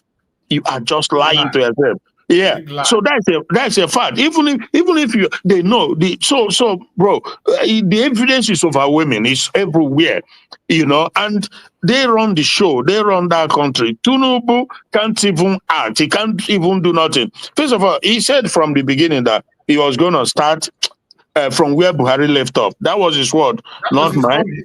Yeah. He's there. To start from where Buhari left off, and without a doubt, he has just followed exactly from where Buhari left off, because under him, he's doing nothing. I mean, absolutely nothing to stand up to the terrorists who are massacring Christians. I mean, over 2 years now he's been there. He has done nothing, only propaganda. Oh, that lie, nothing. Tinubu has done nothing. And they know it, because for whatever reason, probably one of the agreements he reached with Buhari before they are handed over power to him. He did not win the election. They probably told him, this you can do, this you cannot do. Don't touch our foot soldiers. That is what they call them in the north. The Buharis, the Sultan, the El-Rufai, and Sanusi. These guys, trust me, heaven bear me with them. They are all in it. If you don't know, I feel sorry for. They are from A to Z. They are all in it. The agenda is to turn Nigeria into Islamic country. You know, and how do you do that? If not by slowly and surely, be wiping away Christians. When you wipe them out, some run to IDP camp. You take the place, occupy it, rename it, and you move on to the next stage. That's how they've been acting. And people are coming in Nigeria to say otherwise. How evil can you be? Not to know or at least acknowledge what is going on, you know. So these people, man, bro, I don't know. Let me just follow you a little bit. Maybe as things comes up, I will be able to say more. Because there's a lot in my mind, but I forgot some of it. One of the propaganda they are pushing. You see, the narrative they are pushing. They say U.S. is trying to invade Nigeria the way they invaded Afghanistan, the way they invaded Iraq, the way they invaded Libya. And they are going for regime change. And that's not true. This is a lie. Lie from the pit of hell. 100%. It's a lie from the pit of hell. What Donald Trump is saying and what he's doing doesn't have anything to do with regime change. Who cares about your regime? Bro. Who cares? You know another thing they said? They said that that he's coming for the natural resources. But tell me, okay, now, you have natural resources, fine. What good is that natural resources to the people? What is the benefit of that natural resources for the people? A country that don't have electricity. 2 days ago, I was speaking with my immediate senior sister. He said that for 3 days, they don't have light, nothing. Nothing, no. That is for 3 good days, and it's been happening. It's not like it's a one-off. It's been happening. There's no water system. You have to dig ground, bore to get water. There's no functioning healthcare system. There's no educational system. Even no hospital. When they're sick, they run to Western world. Even headache, they run for. So what are you benefiting from that natural resources you said you have that Trump wants to take? And you've had these natural resources for ages, decade after age. Well, how has it helped you? How is the job employment where your minimum salary is about or less than just $50? $50 minimum salary that cannot buy a bag of rice. Hunger, unbelievable level of hunger in the land. How has that natural resources that you want, that Trump wants to take, how has it helped you? And that is one. Two, those natural resources are also being mined by companies, different companies, Shell, Mobil, Ajib, all of them, including the ones they are doing in the north from the rare earth stuff. Companies are already there. So Trump will just come and drive away all those companies. How does that work? The man has shown again and again that he cares about Christians who are being genocided. And Christians are the most fought and, oh my goodness, it's incredible. So I'm trying to make all these excuses, but it's not holding water, and it shouldn't. And Trump is just going to do what he's going to do, because at the end of it... When they make those accusations, like when they talk about invasion, is Nigeria not already invaded by the terrorists? Okay. Can you imagine? With the pictures we are seeing, videos we are seeing, hasn't Nigeria been invaded? The government themselves confirmed that these people who are buying people, taking over their villages, are not from Nigeria. Okay. They confirmed it themselves. How many? And let me tell some of them that say this, they should go and look up the video of ISIS, what ISIS doing in Iraq. Yeah. When they took over Iraq, who saved them? Is it not US that went and saved them? Go and watch that video of the invasion of Iraq by ISIS. Go and see what they saw. Many of us saw the video of the mass killing. And the invasion is already happening in Nigeria. And all you care about the US want to invade you. What is there to invade in Nigeria? When it's already invaded. It's already invaded. And the worst of it is, these people, that is why you know that these people, they are part of that evil, that they are part of, they are just darkness all over the place in Nigeria. So Nigeria is already invaded. So they expect, what they want is America should just give arms and ammunition to Nigerian government. Then they will hand it over to the terrorists. So this is what they've been doing. That's what they've been doing now. They gave them to Connecticut. What did they do with it? Yeah, one said that Trump should leave the embargo and give arms to Nigeria to fight terrorists. But when you give it to Nigeria, they hand it over to them and say that they hijack them. Whatever is been happening, we are not just we're not making assumption. It has happened again and again and again. We have seen videos where they overrun their barracks now. And cut away with ammunition. Okay. And they never recovered any of those ammunition. We never hear any video where they say they recovered it. So every time their barracks are invaded, we never hear that they recovered it. Never. So Trump want to invade Nigeria. Nigeria is already invaded. So therefore, if America invade, it will be even be for your own good, because they will go after these terrorists. The invasion of ISIS and the invasion of America, which one is better for them? Exactly. Well, obviously, if America comes and invade, they will go after the terrorists. Yes, we understand. Look at the latest now that was posted within some few minutes ago. President Trump says military action on terrorists in Nigeria could be ground troops. Exactly. 100%. And airstrike. Yeah. You know how he talks. Before he talks, finish safe. They're not the range already. Before you wake up in the morning and you hear that they finished the operation and they've gone. Bro, let me tell you that Trump. Because they know where these people are. They see them for satellite, their movement. They see all their movement. President Trump has more than enough first-hand information about what is going on in Nigeria. So the notion that Tinubu or anybody from Nigeria, government official, whatever, is going to go there to persuade or to assuade whatever, you are wasting your time, because it is a Google search map. Everything that goes in Nigeria since the time, from the time they came to help with the Chibok girls kidnap, what happened? They now knew that this country is a terrorist country. There's no two ways about it. They came to rescue first-hand information about their movement, how they are bringing them in, how they are moving their camps and everything. They know. They came to rescue the Chibok girls, and it was a planned covert operation that the terrorists, none of them will know about it. They will just surprise, because it's always surprise mission. But guess what? Because the government of Jonathan, he was liaising with the US government. When the Americans came, the terrorists were all wearing gas masks. They were going to use it to put them away and rescue the girls.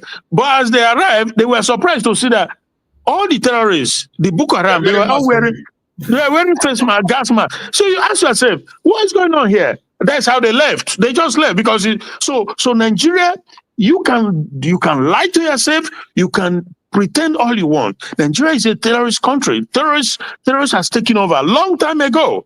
And the Tinubu, I can't know why I have never will ever exonerate Tinubu is that to be a terrorist, it doesn't necessarily mean that you have to go and carry the art out. That is not the wholesome definition of the word terrorism or terrorist. So if you're in a position of power to act and you don't act, you are a terrorist. If you are financing it like the Sultan and the El-Rufai and the Dangote and the rest of them, you are a terrorist. If you are coordinating terrorism, you are a terrorist. If you are aware of them going to strike and you don't do nothing, you don't speak out, you are a terrorist. So this is how I categorize it. This is the problem. So therefore, the American government knows. So you see the propaganda going on in Nigeria. Oh, Nigeria, there's nothing like Christian genocide. Oh, Nigeria is not this. Nigeria, you are wasting your time, because we don't live in that age anymore. This time we live in, everything is in the open.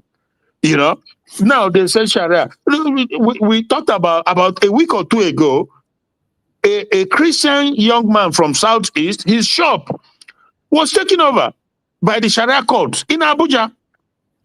They don't want people. If you watch the stream, you will see the latest I posted here now is Trump Trump's threat. He says Sharia Supreme Council ask Tinubu government to cut diplomatic ties with the US. Huh. They are wasting time. Sharia Supreme Council. They asked Tinubu to cut ties with diplomatic ties with the US. Yeah, but Barbara choose. Yeah. To be absolutely correct, these people, there's a reason why they are like this right up, what you just read now, because they have in their own mind assumed that they've taken over Nigeria. But yeah, but at the same time, I think that their cup don't full also, because I think they overplayed their hand. These Islamists, this caliphate in the north, again, the lineage, the group and these categories, the Sultan and the rest of them, they have overestimated their power and their reach. And that is what happens sometimes when you overestimate yourself. You get yourself in a big mess. They are in a big shit. They don't know also how much this U.S. government, this Republican under Donald Trump, they underestimated how much he cares about the life and well-being of Christians all over the world. So you see that this is where everything is coming to collision, because they believe that they are in charge, very much in charge. There's nothing that whatever they want, whatever these Fulanis want in Nigeria, they get. That has been the case over many decades. Many decades. Nobody challenges them. Nothing. Nobody challenges them. So that's why I said that they overplay their hand, because every day is for the team, but one day is for the owner of the house. Because whatever, including like 5-6 years ago, the entire southern governors, all of them, Southwest, South, they came together in Asaba to decree a ban on open grazing. Right? And and afterwards, these northerners, El-Rufai, he came, he mocked them. He just laughed at them. He said that they are wasting their time. That is a waste of time. And they continue to graze openly up to today. And you know what? Fast forward till this day, you go to Abuja, cows all over the place roaming about. Wow. You go to Lagos, everywhere, go to South, so that is to tell you. So that is why I said that they overplayed their hand. They overestimated their reach and their power. So they have now come to the conclusion that they own Nigeria. Nigeria belongs to them. Whatever they say goes. And if anything they don't approve of, it doesn't. So you see, that is a crazy situation. But now, we thank God. Like I said, we can't thank God enough for not only bringing Trump this second time, but also being able to stand in protection of him, because the evil globalists, their plan was to take him out. But God said, no, not this time, not on my watch, not on my watch. And now, I think the battle line has been drawn. And we are 100%. I always say it. Whatever happens, happens. Whoever remains, who survives it, let him live and live normal. Because what you have in Nigeria is not normal. It's not, you can't live like that. Than to live what is happening in Nigeria, where they mock you, they buy you, they just ignore you, they don't even, and you have this Yoruba media, they come up, they just, Jesus Christ, these people, my goodness. What? You can imagine, my brother, you can imagine. Have you seen the latest message of Kumuyi, of all people? Kumuyi said that there is no Christian genocide in Nigeria, that the US should stay away. You see? Kumuyi, that you know of, the leader of Deeper Life. That one, those guys, they are not Christ-like. They trust me, bro, these guys are not Christians. They are simply not. This is a guy who came, this Kumuyi is a guy who came some years back to condemn Nigerians, that's the people who follow us, that watching TV is a sin, that wearing this is a sin, blah, blah. A lot of people destroyed things, and later he said, whether he said he regrets or whatever, I don't know. Same goes for Adeboye. These people, These people, they are not Christian. They don't. I say if you don't pay tithe, you go to hell. You go to hell. Okay. They are not Christian. They are not Christ-like. They don't represent Christ. Far from it. So Kumuyi is saying that there's nothing like Christian genocide. So all these Deborah that were stoned to death, set fire on him. What is that supposed to mean? All these families, uncountable number of families who are being massacred I just played a video of what happened in 2010. 501 Christians buried in mass grave. I played the video here now. Yeah. The pastor of the church was there to testify. Somebody captured it. They showed their grave and their names from 1 to 501 was engraved there. You know that some of these somebody say it's not a genocide. Some of them, this Kumuyi, Adeboye, because their brother is in charge now, I am telling you the gospel truth. Some of them, they will close their eyes away from anything just because their own is there now. But now the thing is this: if America invade, it can't get any worse than it already is. Do you know that you cannot travel by road in Nigeria? You can easily more than 9 out of 10. You could be kidnapped on the way, and when they kidnap you, the chances that you come out alive is very rare. It's very remote because you can even pay the ransom they will ask of and still goes ahead and take you out.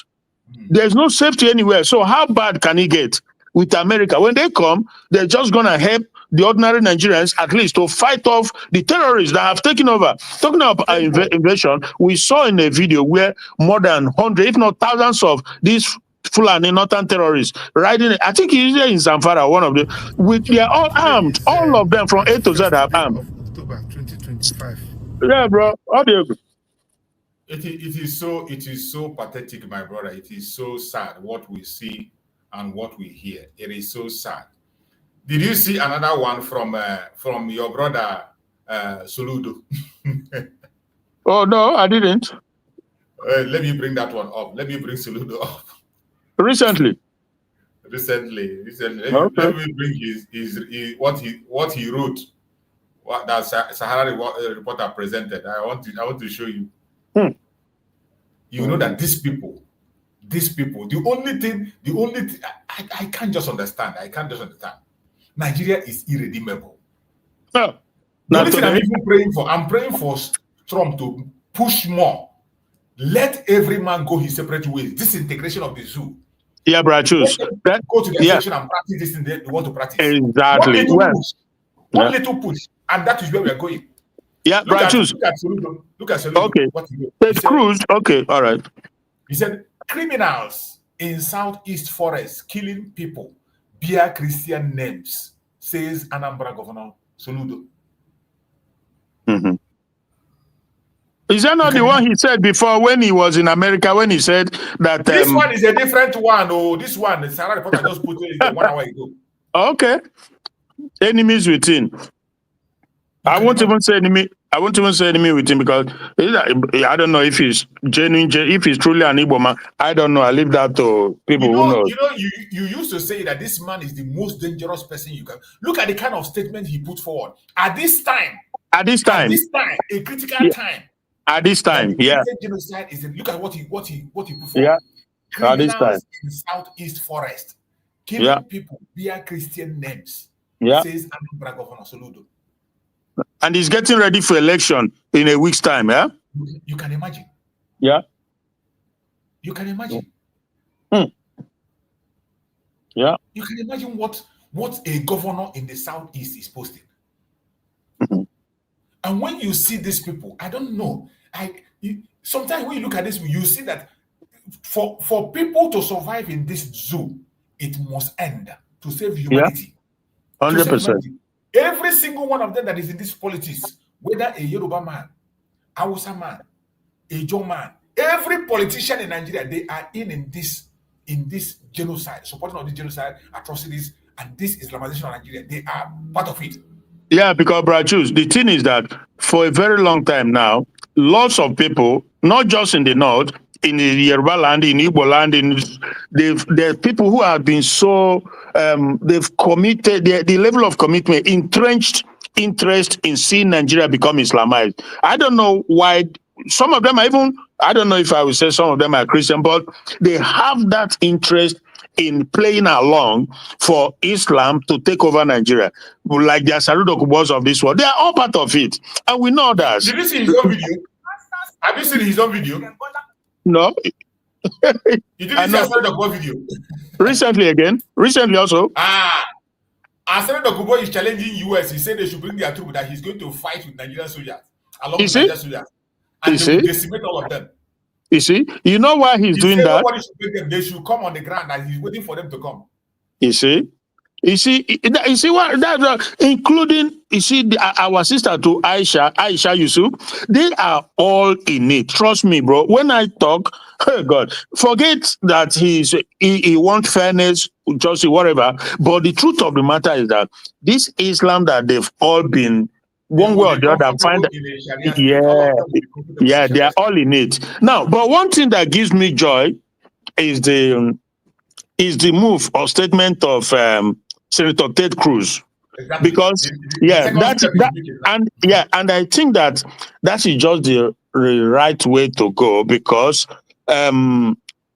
marriage not be by force now. We are not these people. We are not Islamic. We don't do what they do. We don't have the same mindset. We don't have language. We don't have culture. Nothing, absolutely not. It's like night and day. We and these people are like night and day. So Ted Cruz said that if they will not abolish Sharia law, because Nigeria is how is it called? This it's not Islamic country. It's not. It's I'm forgetting this word anyway. So the constitution, So Ted Cruz is saying it's unacceptable to have Sharia law in Nigerian constitution, and Yoruba Obasanjo is one of the founders or originator of this problem everybody is suffering today, because it was under his regime that they infused it into the constitution. Otherwise, it was not there. And this is the problem with these people. If you give them an inch, they take a mile. Anytime you give them an inch, they take a mile. And that is why some country like Poland, Hungary, they said that they're no one wahala. So if they do wahala akuba, I beg, leave us alone. If you won't go to heaven with your akuba, go and leave me alone. Okay, so this is the thing. So, like I said, the word from Ted Cruz is the right path to follow. Let them, if they cannot remove Sharia law in Nigeria, then they must have to have their own country with Sharia law. Then leave us alone. Let us have our own country, right? So that, I think everybody, and thank goodness for these guys. Again, these whole things is not just ordinary. There's a power above every power that is behind. Who would have thought that these things would be happening? So we thank God, my brother. So for now, yeah. It is so disturbing. It is so disturbing. Let us go with the video of this guy made. He made some sense. In as much as we know, all of them are political statements, but at least he was a little bit careful in his own statement that he made. Let's just see what I think Dele Faro to me, his own statement. I don't know whether if you have seen it. You can help us. Yes, you can. America can be a true friend to progressive forces in Nigeria, but not by coming in with your guns blazing. We don't need you coming into our country, guns blazing. Just stand by the truth and insist on the right things being done. Now you have discovered the cherished Christians in Nigeria. Where were these cherished Christians in 2014, 2015? When the Obama regime, whether you like it or not, at the end of the day, was the American government. When the policies are different. That is it. That's why I said his own argument is quite interesting. And every one of us know what transpired and what Ubon was all after. And exactly. He himself as an intelligent man in the zoo, I'm not surprised to see him go to reach that direction. But I want us to listen to him. You will see where he's coming from. Go ahead. Because Obama is not Trump. That is a fact. So okay, let's go. Was busy helping to install the APC government, which brought in the reign of Islamists and the attendant security challenges that we are facing today, that have been killing these same cherished Christians in droves for over a decade. what has America been doing about it? And what did America ever say? So I'm happy that all of a sudden America remembers that there are cherished Christians in Nigeria, but there are also cherished Muslims. There are cherished Shia Christians, Shia Muslims who have been slaughtered in hundreds without America saying a word for years. So yeah, I agree with you in total. The Nigerian government had better move fast, because if it doesn't move fast, this country will be gone, whether America comes in gun blazing or not. And that is as far as it concerns the Americans. My enemy's enemy is not my friend. But the Americans are not our enemies. But they're also not our friends. Americans are Americans. Donald Trump is beholden to the American people. And it is his interest that Americans are bettered. So at any point in time, understand that he is elected to serve Americans. Of course. And when he's speaking promoting American interests. There are cherished Christians who are today being slaughtered in America, treated like animals in American detention centers, clamped in cages. Oh, God. And they are Christians. Latin Americans don't come more Christian than that. They're Catholics, largely Catholics. You see them. They don't ask your identity before they clamp you in their detention camps. Stop so a little, make with you know, you see this guy, this Delefarotime. So these are some of the people, yeah. They are, should I say, half truth? That is, they are not very funny set of people. They are funny people. They are not wholesome truth teller. That is to tell you whom they are. And for the most kind of truth they want to tell at a particular point. Yeah, and for the most part, it's sad. But for the most part, it's one of the problems that is holding the black man, the black race down. They don't, you know, because now, I think he started with something. My mind is just all over the place this morning. But so he's an educated guy. He's an enlightened person. How does he not know, first of all, that though it's an American government and government is a continuation, but at the same time, as a president, your policy cannot be the same as that of Obama. He didn't acknowledge it, but he knows. But he will not say it because he wants to push his own agenda, his narrative. Then there's another thing he said. Am I forgetting it? No. Yeah, so he said whether the US come in or not. Yeah. So no. Yeah, Bratu. Yeah, Bratu. So the argument, the point is trying to drive this daily ferret to me. These are some of the people. A little bit of mischievousness. He said that because. So the argument he's trying to make is similar to the argument I had with somebody in Nigeria when he said, you people, you are talking about Biafra. That if Biafra come now, there is these same politicians who are destroying Nigeria that will be there in Biafra. What are you going to do? Then so you see, some of them, when they come up, they make this argument just to push their own twisted agenda. But I told him, I said, no, you know it's not true.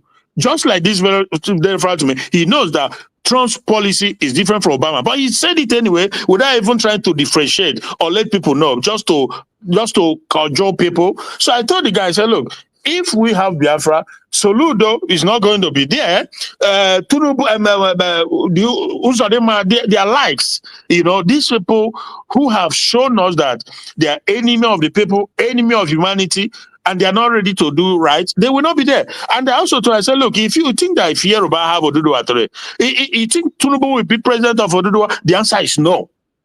If Yoruba have their country today, there are young, vibrant, you know, lively Yorubas with much to give that will be there. They will not bring Tinubu. Tinubu is there because it's Nigeria. It's the Nigerian factor that is bringing in leadership people like Buhari, a terrorist in every sense of it. It is that Nigerian factor that is bringing it. And is the same Nigerian factor that brings up somebody like Tinubu, a well-known drug trafficker, a money launderer and certificate forger, to be the president. He bought his way. That is that Nigerian factor. If you have Oduduwa, it will not happen. They will battle it out. If we have Biafra, you will not have someone who was a criminal 419 guy go and become a governor of Imo State when he didn't even win it from fault. Now, if we have Biafra and somebody like Soludo or whoever it is, he comes to mess around, we will go out there and face them head on. But now, with the Nigerian factor, you can't do it. You know why? Because with Abuja backup, you can't do anything. Even exactly.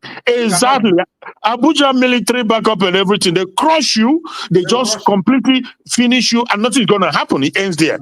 So anybody making this lame argument, you are just mischievous. You are just as evil as the rest. Go and talk to your governor. When you talk to your governor will phone Abuja and they will send troops.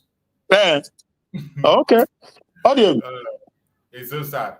Reality, unmute yourself and speak to us. Reality, I can see you there. Okay, sir.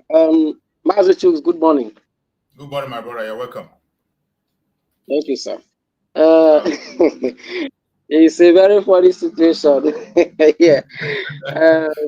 Don't be small bass this weekend, like bass booze. Yeah. Seriously, the people are very funny. The fact here is that I really greet my brother in the studio here and others who are hearing us across. Yeah, so the fact here is that I said something some time ago.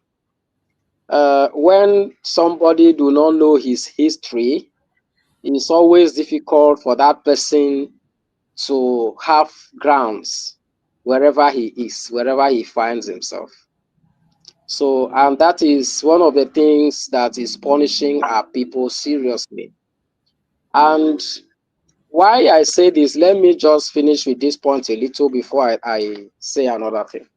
Why I say this is this. You remember when Moses was to be used as an instrument for the deliverance of Israel.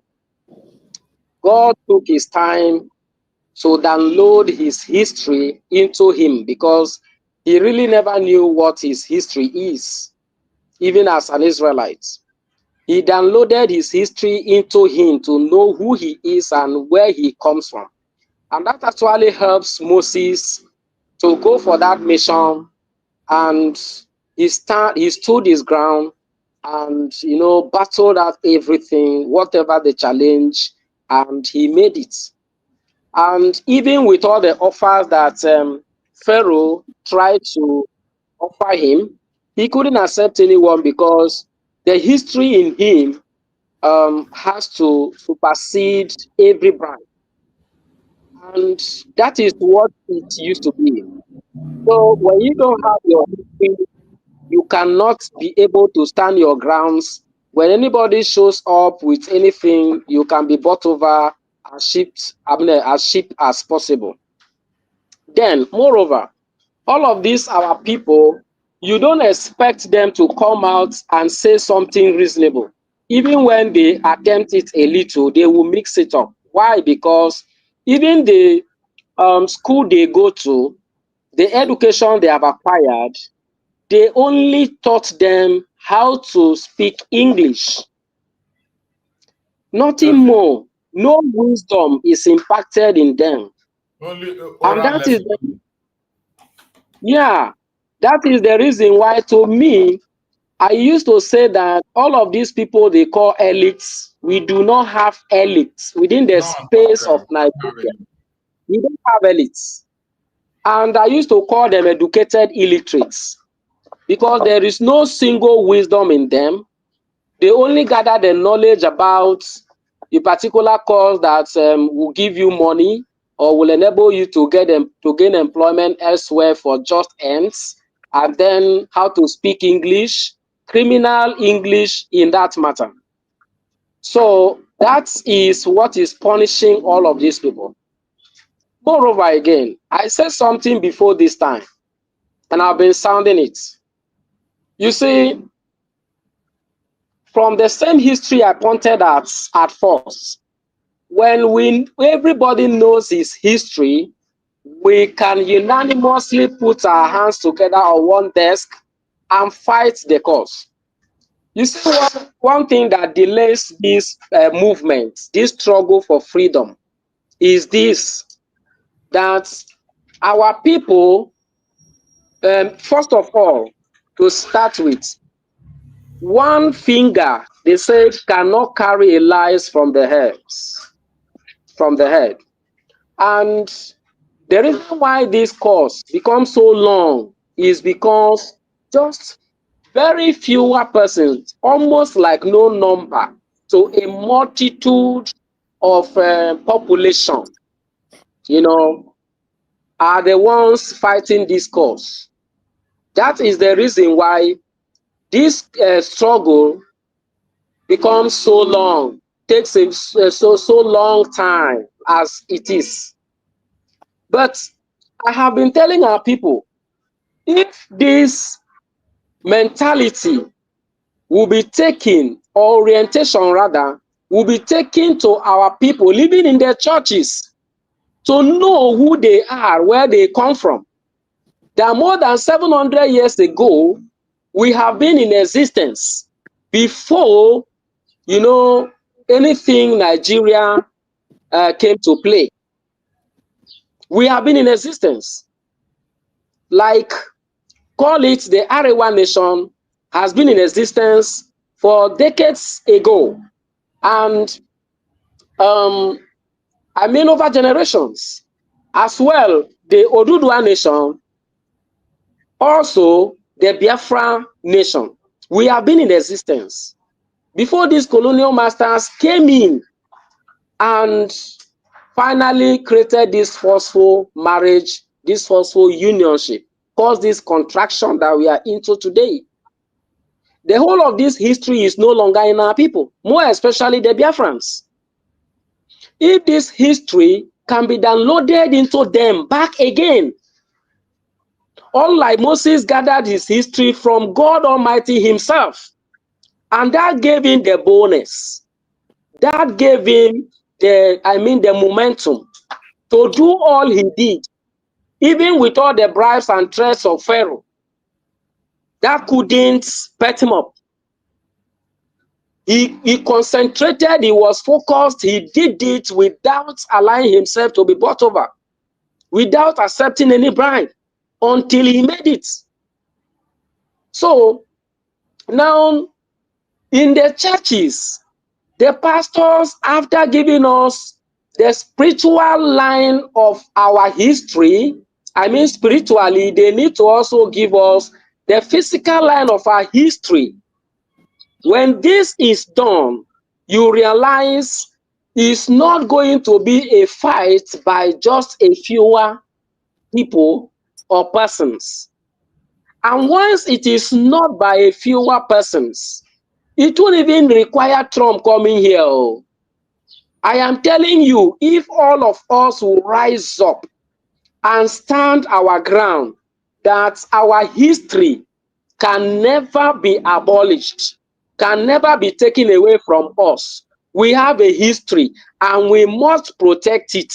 You realize that, I mean, in a twinkle of an eye, in a jiffy, we will achieve this even without the aid of US, without the aid of anybody. And of course, you may be shocked that US is coming in now. They may do what they can. But if they see that the people in question are relaxing, they may just stand to protect their interests and go away at the end of it. And we'll continue to suffer this. But if we stand our grounds, take our possible action, I mean the Bible itself says this, from the days of John the Baptist, the kingdom of God suffered violence, and violence took it by force. It will not just stop at a man talking like this, and you feel he's going to make impact. Yes, it's part of it.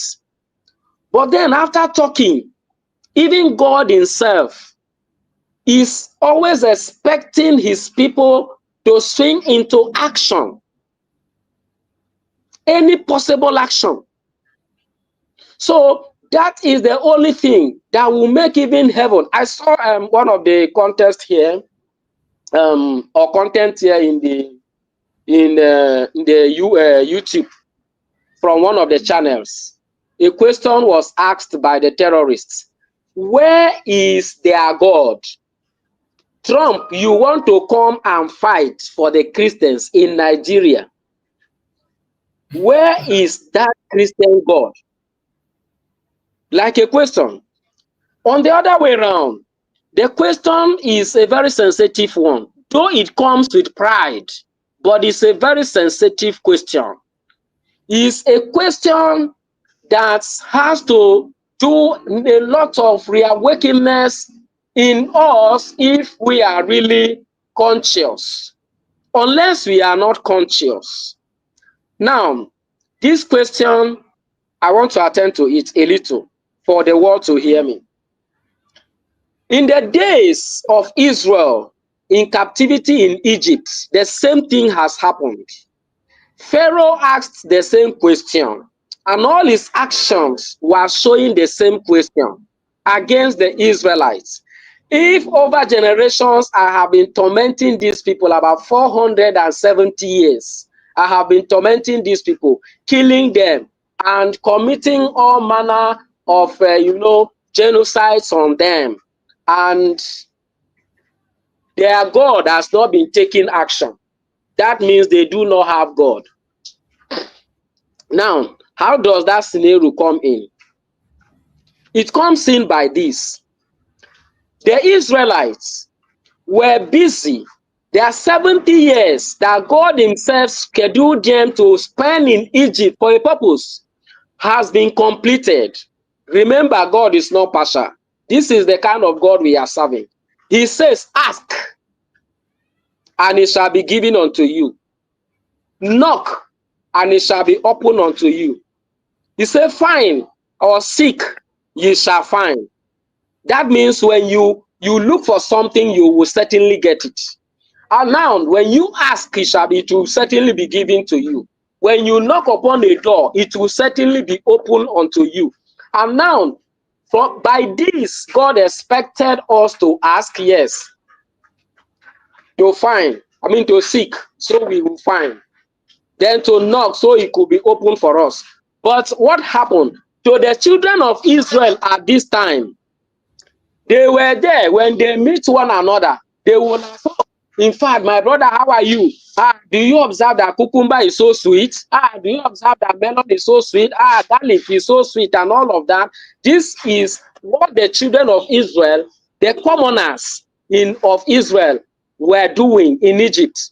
While their leaders, the priests, they were busy into the politics of Egypt. And with this is a serious complication. The 70 years elapses. They couldn't go back to God to ask him and say, you ask us to spend in Egypt for 70 years, to spend captivity in Egypt for 70 years, perhaps for a good purpose in your mind, on our behalf. Now, 70 years has elapsed. Oh God, what do we do? What is the next stage? They couldn't ask that question. They were busy. Garlic is so sweet. This one is so sweet. They were not praying. They were not asking God for anything. And then the noble ones, their leaders that were supposed to also take an action or come to God and say, God, this is what is happening, or show up that burden before God, because this is what used to swing God into action when you come to him with a burden in your heart. And so none of them did anything. And so God himself folded his hands because he discovered that they are comfortable with that situation they find themselves into. That's why 400 years was added to 70 years of his own assigning them to spend in Egypt. The day Moses took action with a burden in his heart, he knew what happened. I'm not just to tell you before you know. You are a Bible student as well. You knew what happened. When God discovered this burden in Moses by action, you know the action Moses took. Yes, Moses took in Egypt that causes the government of Egypt to send him into exile in Horeb, where he finally find himself in refuge in Nabon's house, and he took Nabon's camels to Mount Carmel, Mount Sinai, to feed them, and God appeared to him. What is it that prompted God to appear to him? We should know is the burden he had in him that caused him the action he took. And God said, yes, I have now found someone to use. And he used him. Action from a burden, I mean a burden in the heart. So today, I was telling somebody this morning, I said, the reason why is as if these terrorists will ask this question, where is their God? And God has never swung into any action all this while, is because the children of God, the people that claim to be the children of God, the Biafrans, have not done the needful. They haven't. They all have been sleeping. Even in their prayers, they are praying that God should bless them, one Nigeria. How? Okay, would they be more better than God himself, their father? Because at the very beginning, something that happened was God himself promised Isaac. And when he promised, he promised Abraham that he was going to do something for him, and through his lineage, he is going to raise a set that will be his own. And now, reality, try and summarize it so that maybe in the next time, at the next round, you will still conclude. Don't push it at the same time. In the next it's round, okay, so that sir. we can create space for everybody Thank you, sir. Yeah. Thank you, sir. I mean, summarily,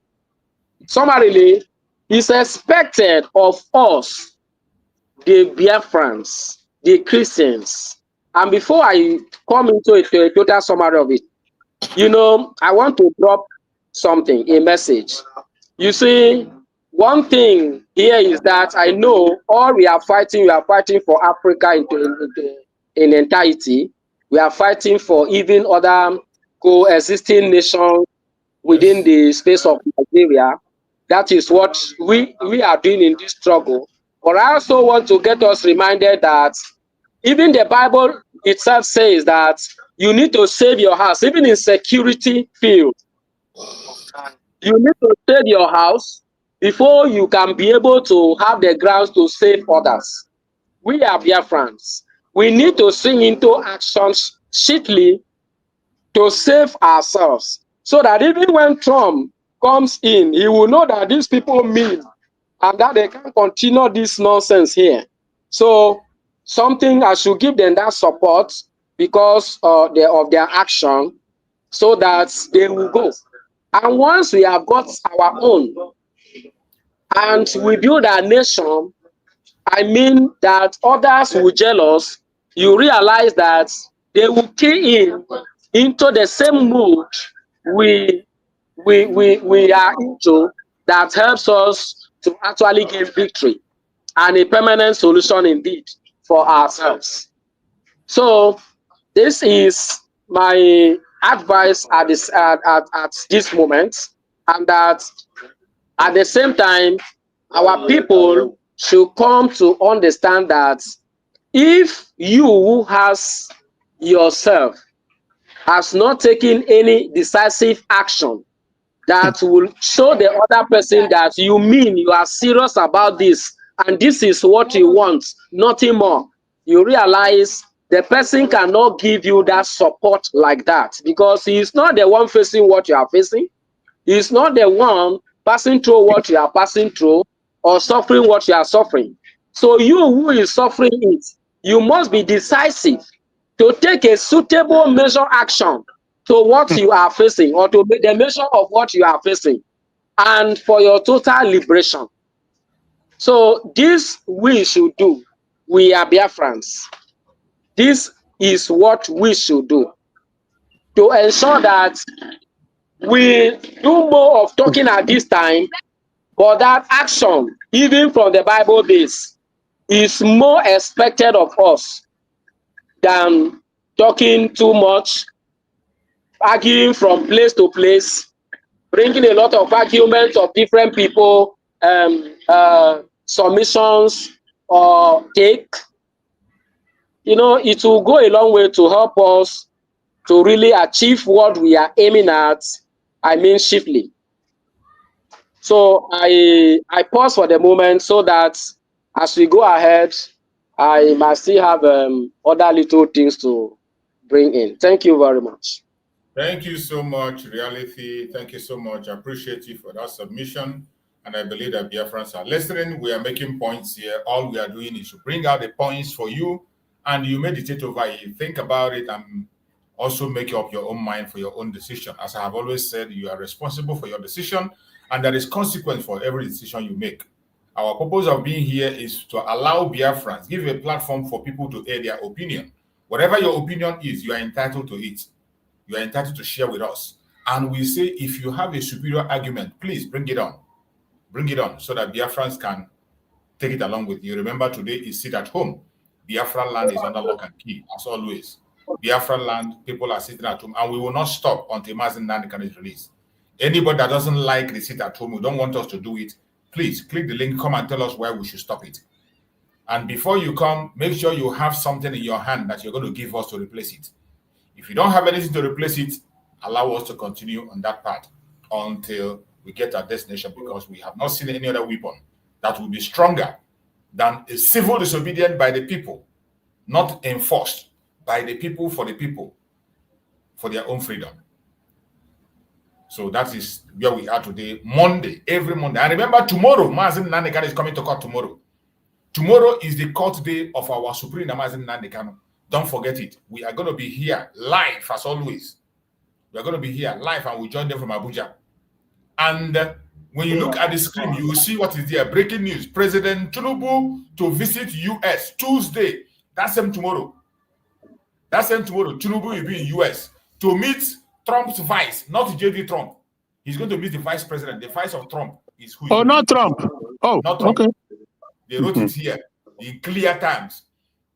Breaking. President Tinubu to meet U.S. to visit the U.S. Tuesday. Meet Trump's vice. Interesting. Meet Trump's vice, J.D. Vance.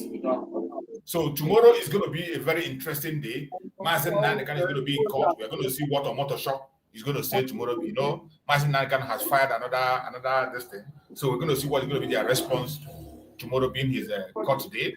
We'll see what will happen.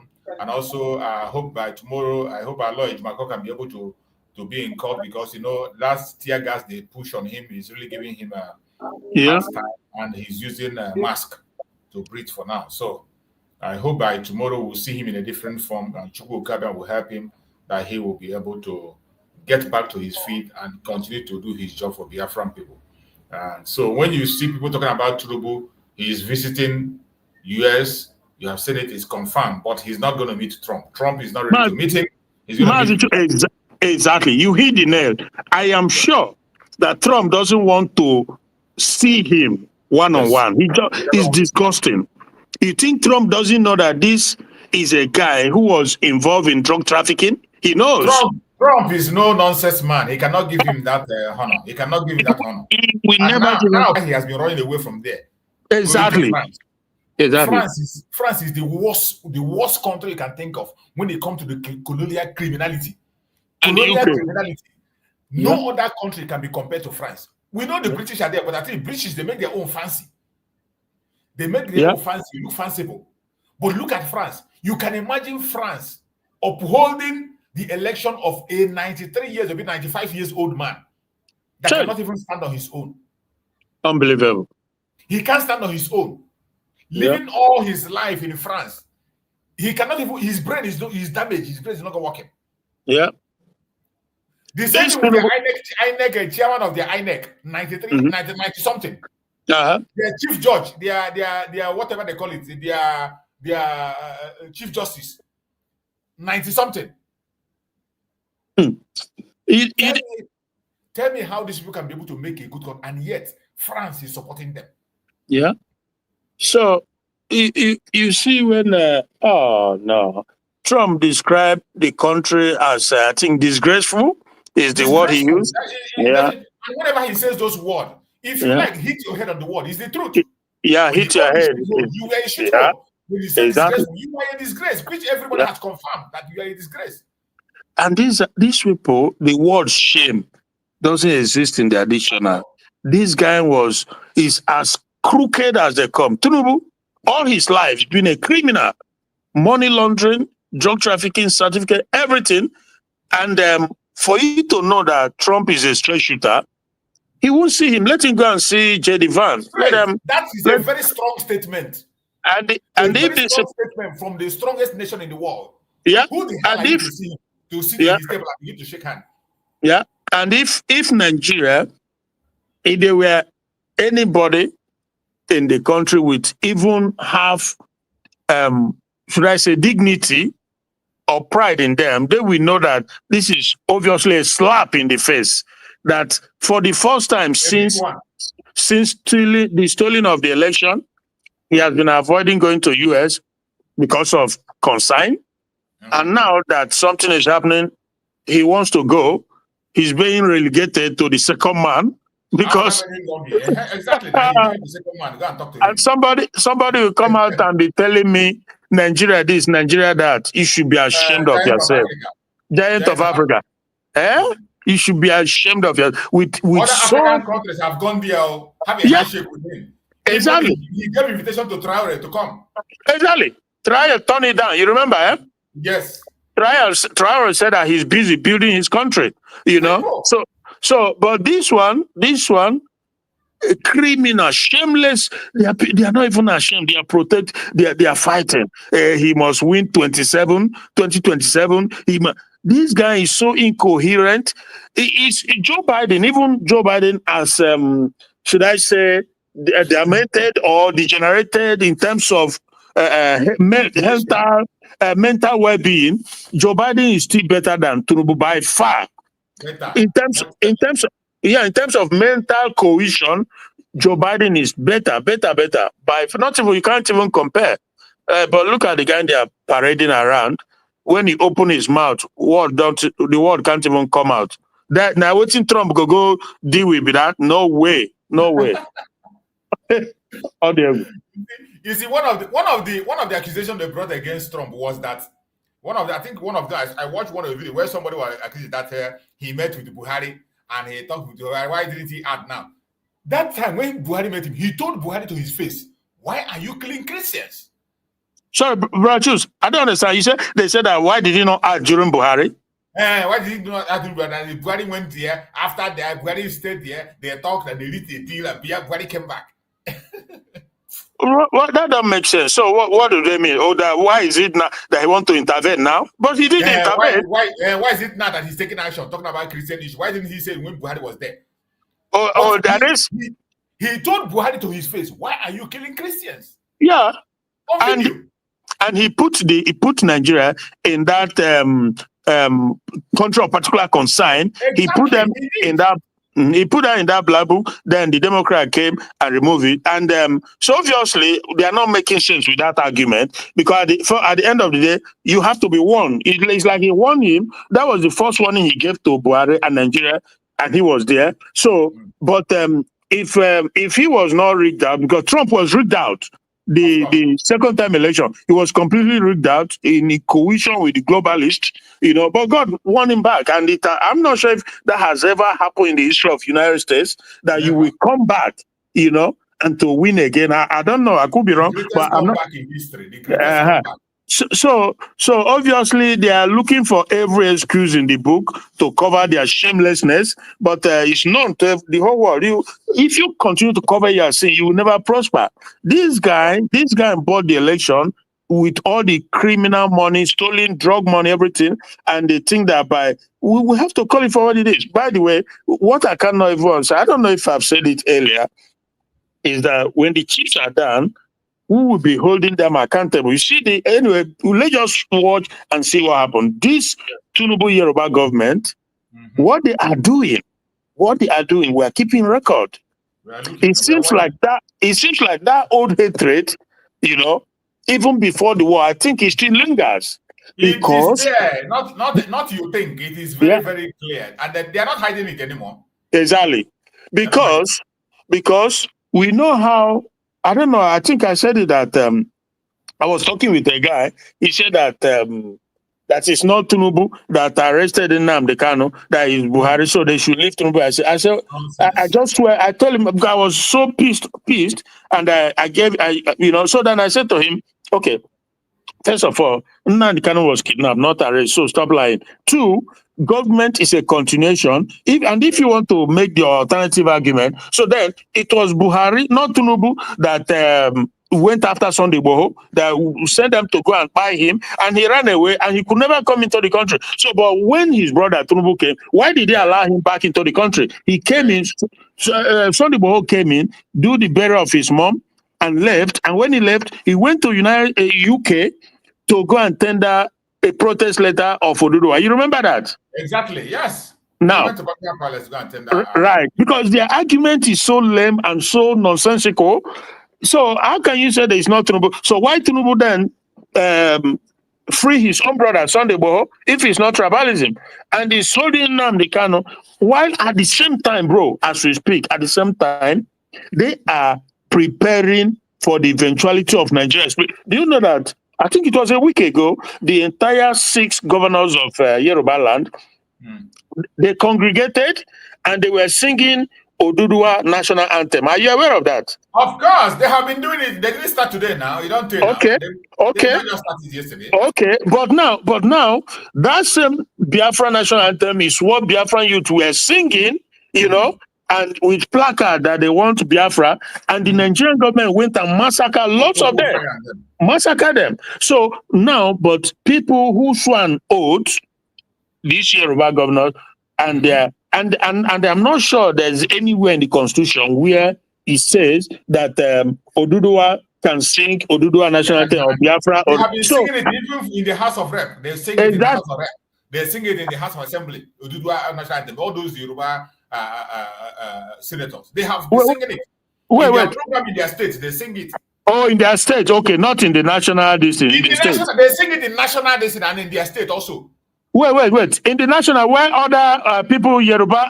no, in their own gathering, when they're having their own private district, they sing it. Okay, so that's what I mean. So obviously, you can see that... So obviously, you ask yourself, and couple with that, this same Tinubu, because there's nothing that happens of this or that he's not aware of. They brief him, he give the concept to every of these things, and at the same time, they destroy both business and properties, and they say, leave Lagos, Lagos is this, Lagos is that. So then the question is, why the hell are you holding the leader of Ndibo, the leader of Biafra, Nnamdi Kanu? Leave him alone so that he can lead his people out. It's as simple as that. So the level of hypocrisy and hatefulness is mind-boggling. You don't want, you are already preparing that Nigeria, because they know Tinubu himself said that he doesn't believe in Nigeria. He said it years ago. Of course, he did. What has changed? You know, but my point is that at the end of the day, there's no shifting of blame anywhere. And the good thing I'm happy about is that Senator Agwacha, a brave guy, Jesus Christ, you know, he's brave. Yeah, and also, before I forget, you know, that sister Lolo, right? When we castigated her for her stand, but he made an adjustment, he made a correction, which is okay. Anybody can make mistake. Exactly, she made a correction. Very okay. It's very welcome. Nobody is imperfect, you know. So, and now she's at the forefront, and we appreciate her a lot because the message she's sending out, they are very subliminary and very meaningful, straight to the point. So it's important to know that. I'm sorry, I have to say it. It's important. You can't continue to be stupid. You are dealing with your enemy. Don't think that Yoruba. No. These are natural phenomena. The hatred is there and it can't go away. I'm telling you. It can never go away. All they want is, if you're going to stay in Nigeria as Biafra, they will subjugate you. You will be second-class citizens. They all buy into it. And the action of Tinubu, even before he became president, has shown that he's looking for Ndibo to subjugate them. And it hasn't changed till this day. The unfortunate is that we have these politicians in the Southeast who are not our representative. Heaven and earth know that they are not, we did not elect them. They are illegitimate. So that is why they are getting, or that is why so far the Nigerian system is really giving us a hard time because of these criminal politicians that they imposed on us. That is just our problem. But I believe that over time, Things it will be sorted. It will be sorted. They we have to account one way, somehow along the line. Because all the my brother. So Nnamdi Kanu, I've said it severally, he is the undeniably, undoubtedly the leader of Biafra, including people have even attested to it. So they are holding him, they are holding us, And if they think that we are taking note, and there will be a day of judgment, accountability, and if anything happens, let them not think that we are just backing, we can't bite. We truly can bite when push comes to shove. So that is the situation, my brother. I think I have to play that video I played yesterday when you were watching that program. That was a video I played. We have some Biafrans, strong men. We are standing alongside with Arnold, and they were making speech. Oh, beautiful, bro, beautiful. the guy on the red cap. Oh, Jesus Christ, that's a man. He hit he made the point. Yeah, you can play it, bro. Thanks. Let me get it. It is very interesting, very, very interesting. Yeah, bro, because it's important that this Tinubu Yoruba government, that's how I phrase it, Yoruba Tinubu government, it's important for them to know, so that don't say in the future that this and that. No, it's important, and they have to know it, that we know that we're taking note of what they are doing. If Nnamdi Kanu is because of Nnamdi Kanu is Igbo, that's why they are doing what they are doing. Because you cannot justify setting Sunday Igboho free and allowed him into the country, did his business and went away and continued to protest, went to Britain, and you don't do anything about it. Meanwhile, Nnamdi Kanu, who is that is as guiltless as they come, you are holding him and continue to procrastinate. Tomorrow trial, tomorrow postpone this and that. We are watching. So it's better, and that's again, like I said, that's why that Aguacha, when he said it on the national forum, it will get to them. They must know that we will hold them responsible if anything happens. So it's better they do the right thing now, because you can't be fighting to be free and you are preventing me from being free. Then you are the enemy. Thank you. Thank you, my brother. Let's see. Let me see if I can get that video out. This is Mike Arnold. I'm back in the United States with some of my dear friends and brothers who are part of what I call the sleeping giant, the mighty Nigerian diaspora population around the world. This giant is waking up, and good things will come of it. Just yesterday, President Donald Trump declared Nigeria a country of particular concern. A lot of people have worked very hard on this for a very long time. And it's going to give tools to the United States and other countries to apply pressure to the government of Nigeria to start to clean things there. Now, what Trump said next is even more important. He said, this is just the beginning. I believe that there are investigations, there are indictments, and who knows what else coming down. The Nigerian leaders who have been complicit or profited from or intentionally turned a blind eye to this genocide, this Holocaust, the light is coming. You will be found and you will be brought to justice. My friends in Nigeria, what happened yesterday is spiritually like the parting of the Jordan River. Promised land lies ahead, a new Nigeria of righteousness and peace and prosperity. The battle is just starting now. Do not be afraid. God is on our side. A new Nigeria is coming. Thank God. Thank you, my brother. My name is Evans Nwankwo. I am from Cincinnati, Ohio. I was born in Nigeria. Nigeria was a very beautiful country until the extremists, backed up by the British government, turned it into a dark nation. And we all know that there's only one thing that could drive away darkness, and that is light. Yesterday, President Trump just shone a big floodlight on the nation. This nation has turned to be an evil nation. And I say that every evil has an expiration date. Exactly. Yes. Yesterday, President Donald J. Trump just stamped expired on the evil that's going on in Nigeria. Thank you, President Trump, and over 125 million Christians in Nigeria say thank you.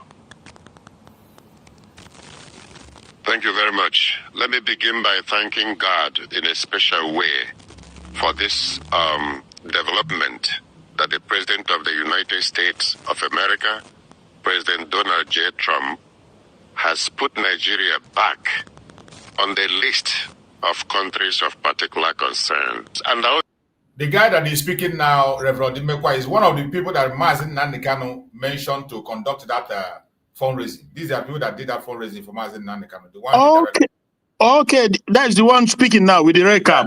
Yeah, good. Yes, this very group. They were the one that Mazen directed to. They were the one that conducted that fundraising. Oh, good. Okay. Also have to thank our brother here, Mike Arnold, and his close friend, Gibbs, and also in a special way, Ted Cruz, the senator. Let me clear something. You might be hearing a couple of propaganda going around.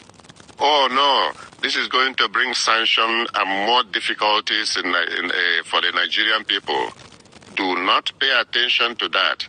If that is going to be the outcome of this mission, as a Catholic priest, I will not be part of it. I'm Reverend Father Augustine Odimegwa. I am telling the Nigerian community for a fact, this is primarily aimed at checkmating the high-level political individuals who are sponsoring terrorism in Nigeria. And I want to let you know that is why they are running around, helter-skelter, trying to figure out how to stop it. But God is in control.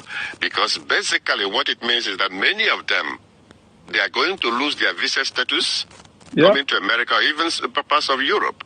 Many of them who have assets in America and Europe and all parts of the world, they are running the risk of losing all their assets, bank accounts, properties, houses, and all that. They are running the risk.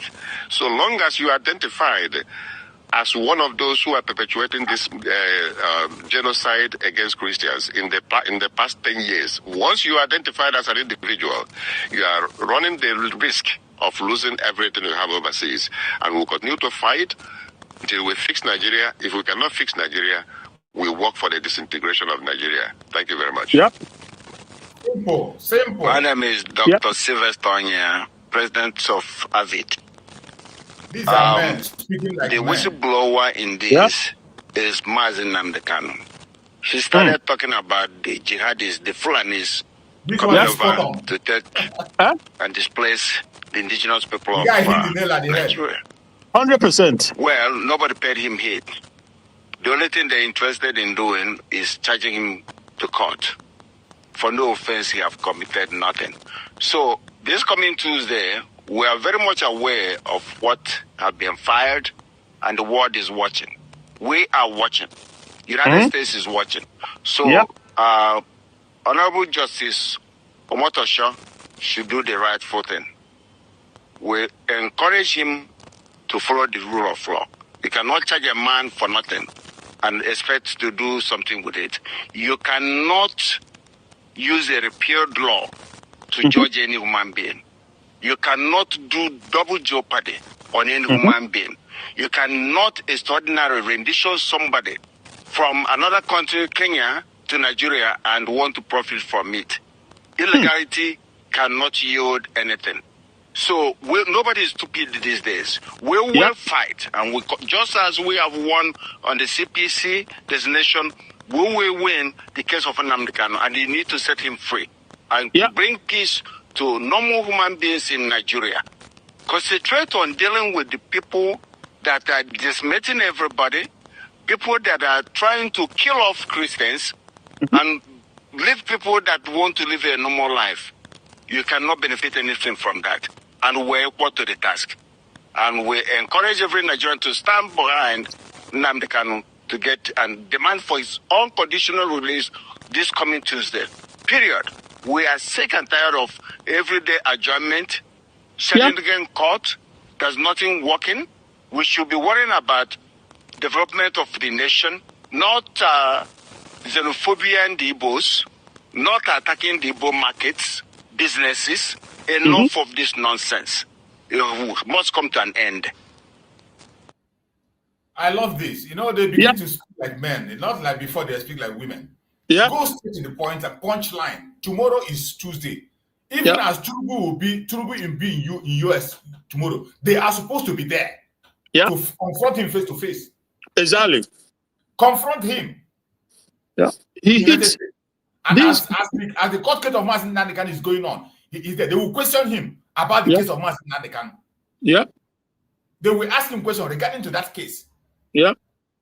They're supposed to, when the press will speak to him, even smuggle themselves into that place for the case, even if they don't allow them. Ask questions regarding that case that is sitting today that you are in the US. An innocent man that you are persecuting, that you went and kidnapped. An innocent man that your government went and kidnapped. Yeah. And the court in your country told you to release him and you refused. Yeah. The court told them that this guy, there's no court in Nigeria has the jurisdiction, has the authority to try it. That is the key point, you know. But I know that Tinubu, if he's interviewed, he will say, well, that I inherited it and we are trying to, but bullshit. You don't, that doesn't, and for how many years? How many years now? So obviously, he will not have a point there. But the thing is that these brothers, 3 of them, particularly the one on red and the other one before him, they really hit the nail on the nail. They really do. Now, look, I think okay, Chineke kind of now. Okay, I'm telling you, when God rises, when He shows up, everything changes. This is it. This is it. They have to, because bro. Let me just quickly say this. All this whole wahala is needless. All this killing and buying here and there, it's just needless. These people who love Sharia and love Islamism so much, allow them to go their ways and do it. Simple. And if they say today, as we speak, if these Fulanis and the Northerners and Muslims, if they say that they are going to have their own Sharia country, it will just be like automatic. Even 1 month they are out, nobody will stop them. Nobody will stand in their way. But you know why? But the problem is that they want to take the rest of the region along. And that is why that is the prolongation of every wahala going on in Nigeria, because they don't want to go have their own Islamic country. They will be numbering, let's say 60, 70, or maybe even 80 million. These jihadists, the Fulanis and Northerners, and those who want to belong to them, they will be numbering probably between 60 to 70, at most 80. So it's easy. It's like just a twinkle of an eye. Nobody will stop them. So, but because, like I said, that is not okay for them. It's not enough. They feel that they have the power to slowly but surely, just like Kunle Olawumi said too, Islamize the whole country, Fulanize it, and subjugate you. Because even if you become a Muslim, you're not going to be an equal Muslim with them. No. So they will just put you under. So this is the problem. But thank goodness that all these whole things, like I said earlier, they've overplayed their hand, and now whatever comes, they will have to bear the consequence. They will be running haters now because Trump doesn't joke. Trump doesn't joke. If you saw what Soleimani, he may not even need to put boot on the ground. If he so chooses, they have options. They can pinpoint all these, the Asari Okubos of these worlds who are also coordinating with them. They can all be pinpointed at some point. If they don't desist, if they don't retrace their step, all these Sultan and the rest of them, they can all be pinpointed. They can run, but they cannot hide. Thank you, my brother. Thank you so much. Thank you so much. I think our sister, that's one of her sisters here, Omo Basola Asabe, Omo Bisola or Omo Basola. She used to come to our platform. She's here, and she just notified me about the new development. I just went to Sahara Reporters and I saw it. That's what I just displayed now. The new development.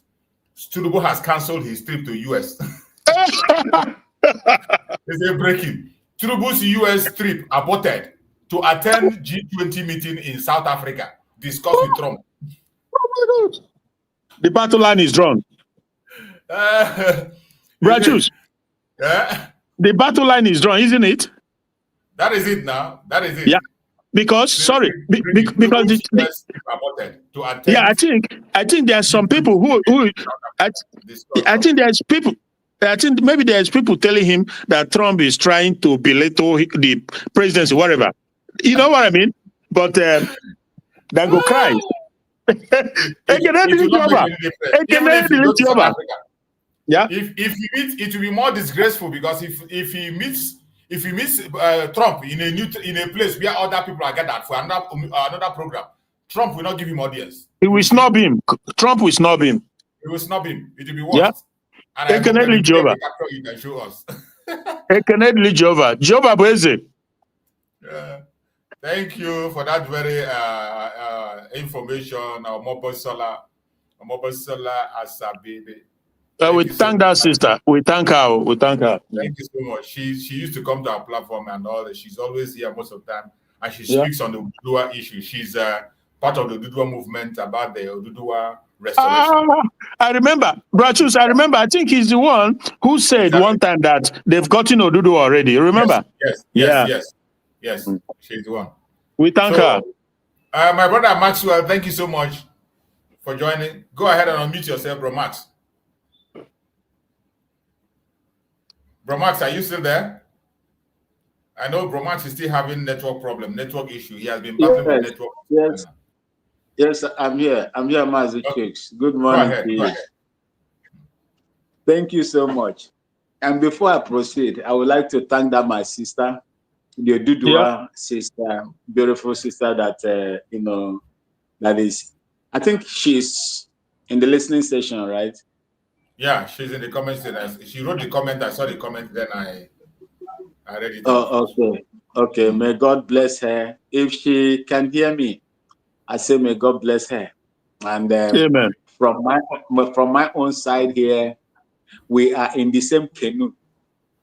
Yes, we are in the same canoe. Whatever that affects you, Odudua, great nation of good Odudua, affects also Biafrans. Yes, and I will say, Mechiko Kika Biama, Oluwa bless you for standing tall and defend what is right, for coming in here to support us, just like the way. But I will tell you that I am disappointed when I go to Koiki's media on space. I can't find our people there. I can't find the Dudua people there. It's just a handful of people that are supporting him on space. Sometimes I do go there and comment. You see, Citizen AY as well. See, I would have loved our people to to go there,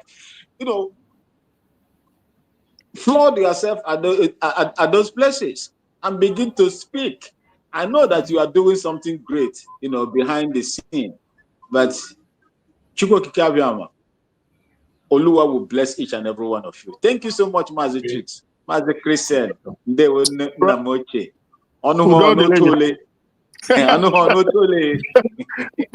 Bramas, we don't delay. Can I lead you out? They will not. Mazi Chicks. Onye kereli igwe n'ụwa ga-ebigide ya aka n'isi site n'ugbu a ruo mgbe niile ebighị ebi. Amen. Abụ m onye Igbo kara aka. Ọ kajara akaja.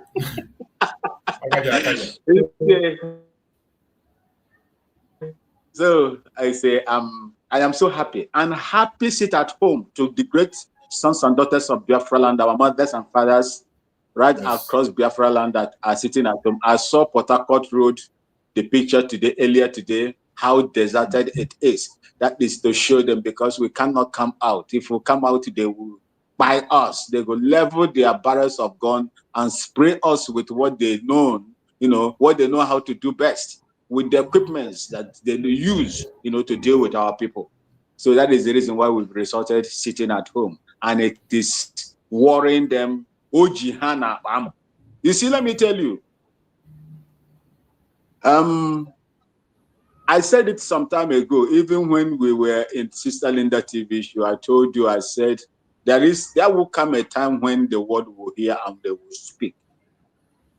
But my worry is, how long will it take for them to hear? President Nixon, during the war, President Nixon, during the Biafran war, just came in, and he did not. Before he came in as the president of the United States, he witnessed all the atrocities, United Kingdom, Russia, Egypt, Saudi Arabia, Turkey, and the rest of them were committing against the Biafran people. President Nixon was warning them, if the war continues, will you wait until the war continues? Do you know how many innocent lives that are going to be sacrificed? And that was exactly what happened to us until we were conquered. We were conquered. Don't let anybody romanticize you or patronize you with the word no vanquish, no conquer. That is absolutely that is bullshit. Of course, it's a lie. That was a vanquish. It's a lie. It's a lie. Nigeria is a lie, a lying country, and the foundation that brought Nigeria is also lies. There is nothing. Look at everything. Look at everything that they are doing. All are lies and lies upon lies. See, Nigeria, you will lie in the morning. In the afternoon, you will seek for another lie to cover the morning lie. In the evening, you will devise another one. And in the process, you are going to expose yourself, just like you have been exposed right now. You buy everybody. Then Donald Trump has come. Donald Trump just issued a statement. Did you see how swift Donald Trump designated Nigeria? When Reno Omokri brought Mike Arnold and Jeff Peace also. And it's just like, is it that Prophet Baal, right? That was sent to go and curse a nation, and on the way, he went there to his tongue was changed. He now went in and said that God have blessed. You see this kind of thing? You expose yourself. I told them yesterday in a platform in S, as my network could have helped me go. I told them, I said, Nigeria is a country that creates problems for themselves. And in the process of trying to solve the problem, they make more mistakes. You created Nnamdi Kanu because you refused to dialogue with Nnamdi Kanu. And in trying to catch Nnamdi Kanu, they made a very serious mistake that the world is going to want. They are all afraid. They are all afraid. They thought that they have the liberty, they have the support of the United Kingdom that is getting everything, you know, once you can make their hand, bam, once they make their hand, bam, crude oil and gas will start flowing. Contributions to Commonwealth will start going. Nigerians will be going to UK, paying thousands of pounds to go and acquire knowledge in their tertiary institution. All those things, the brain drain that they are taking, they destroy that country. They allow evil to prevail. They allow evil to grow. Today, look at it. When the United States now come out to put a stand, where is the United Kingdom? Where are they? Trump will not mind them. Trump will do what is right. No matter how bad a white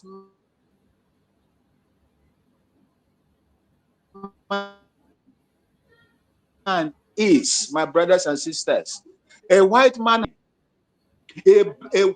has conscience, unlike a black man. Black hat. I'm telling you, black man, black hat, evil people. Nnamdi Kanu said it, and they thought that that man was joking. They called him names. Today, look at it.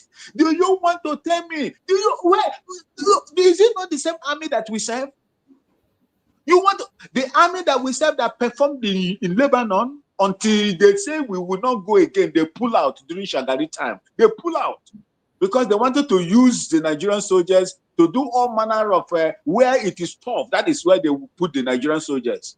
Shagari said, no, you cannot do that. They pulled them out. Till today, Nigeria has never gone back to Lebanon.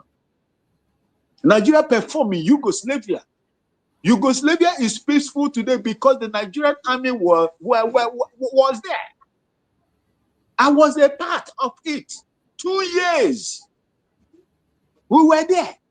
Now, these same Nigerian soldiers went to Liberia and brought peace, irrespective of the bad thing that also happened there at that time, by the same Ecomoc soldiers. Peace is in Liberia today. There is no terrorist attack in Liberia today. Liberia cannot even allow outside foreign Islamic, fundamentalists to enter into their place and, wreak the kind of havoc that they are doing in Nigeria. That is a country that you went and, you brought peace to. But right behind your corners, because you have vested interest and people at the higher authority that wants an Islamic, Fulanized caliphate overall control Nigeria. You open your borders. Today you are crying that Trump. Are you a country? What sovereignty are you protecting? You are mad to tell me that you are a sovereign state. A sovereign state that has opened their borders for aliens, undocumented aliens, deadly aliens to flow into your own country. And in the process, they are buying your own people, the indigenous people, the owners of the land. You can't speak. And when the cry of these people, the cry of the Biafran people that you have continued to buy for many, many years has reached the appropriate quarters, and they take a stand, and you are crying. You will cry until you cry blood, if at all blood will flow from the eyes of you people. We will not miss this opportunity. We will not. Never. If Tinubu likes it or not, let him go. Will he go to? He can never go to America now. He can't go to America. His case is there in Chicago. This not be man will go with carry. Haven't you seen what America is doing to the drug peddlers on the high sea in Venezuela? They are pinpoint them with pinpoint accuracy and blasting them on the high sea with their super surface-to-surface missiles that they are using on them. You think that Nigeria doesn't know the coordinates of these terrorist cells all over Nigeria? They know more than what they know. Everything. They know everything. I don't know whether Asare Dokubo, that one where that bloated heart and bloated stomach is talking, shouting. They know where you are. They will evaporate you with only a very, what we call a single fact, a single part of cluster bomb. They will not even use bomb self. They will just use a very minute distance, lure you where you did. Then you go hear them. You are there in the creek. I think say fighting United States is like go to blow pipelines, kidnap workers, foreign oil workers. If you want to fight the United States, you have to be careful, because in the air and their satellite, they will destroy you. You have nothing as a country. Even weapon defense system as big as Nigeria, you don't have weapon defense system. Nothing. You get nothing. America will enter, even with this F-16 jet fighter, America will enter into Nigeria today. You will not see it. Your radar cannot see it. Not to talk of Raptors. They will enter into your country. Even with their helicopters, sophisticated helicopters, they will enter into your country, evade your commercial radar system and enter. You don't have no weapon defense system. You don't have that sophisticated radar that you are going to get, and you are there shouting. I saw Femi FFK, that idiot shouting. The Yorubas and Igbos should not support America. But what? Are you mad? Don't mind him. FFK, bro, what did he say? Bro, what did he say? He said Yorubas and Igbos should not support, should join hands, not allow America to do what they want to do. He's a madman. What do you expect him to say? He's a madman. He doesn't speak for Igbo. He doesn't speak for us. He doesn't speak for Yorubas. He doesn't speak for Yorubas. Oduduwas are out already. The only problem Biafrans and Oduduwas have right now is the occupation, forceful occupation of the Nigerian boots on the land of these two great nations. And you will get out. You will go by the time Trump finish with you. Yes, let them come and take it. Some people are shouting. I was just looking at these people. I say, are these people reasonable? On what kind of rationale? Are you people? Are you reasonable? Oh, they are coming because of crude oil. Do you know the amount in billions of barrels America has as a reserve? As a reserve, Texas. For those of you that live in Texas, I think Texas alone, as I say, has I think close to about 7 to 10 refineries, and they are oil producing, state, not even a nation. I heard that America has a reserve of about 52 billion barrels. America has enough oil. They have a lot. They have more than enough. They are reserving their own and they are buying. Yeah, they are just reserving. Exactly. These are people that think of future, and they think of future. They want to leave something for their children. Yeah. And you are telling they are me selling the future of their own children. Yeah. And you are telling me because of your oil that they are coming. They are coming because the Christians are the majority that are undergoing genocide have cried to them. They went to US. They have gone there. These are people that are talking today too. Me, I always have my reservation when it comes to our Nnamdi that are in the United States. And not all of them, though. Some of them. You are one of the most recognized ethnic group in the United States. You are remembered. I think in Atlanta, you have your foundation built in America. In Georgia, we have our day there. They gave you everything to organize your cultural and everything. Why will you wait until America begin to, send, statement before you start talking? What was their position? Some of them that were there that time when Master Simon Ekpa was still active with us. What was their position? Because they have spoken now that you want to come and everything, like Uncle Master Nnamdi Christian said, God's time is the best. No matter what happens, God has said, and God is good. The will of God is what I am going to follow. I am smiling because Nigeria, that has been so proud, so arrogant, flouting all international conventions and laws, going from places to kidnap people. Even the United Nations Human Rights has warned you to release Mazi Nnamdi Kanu because the process that brought him was not legal.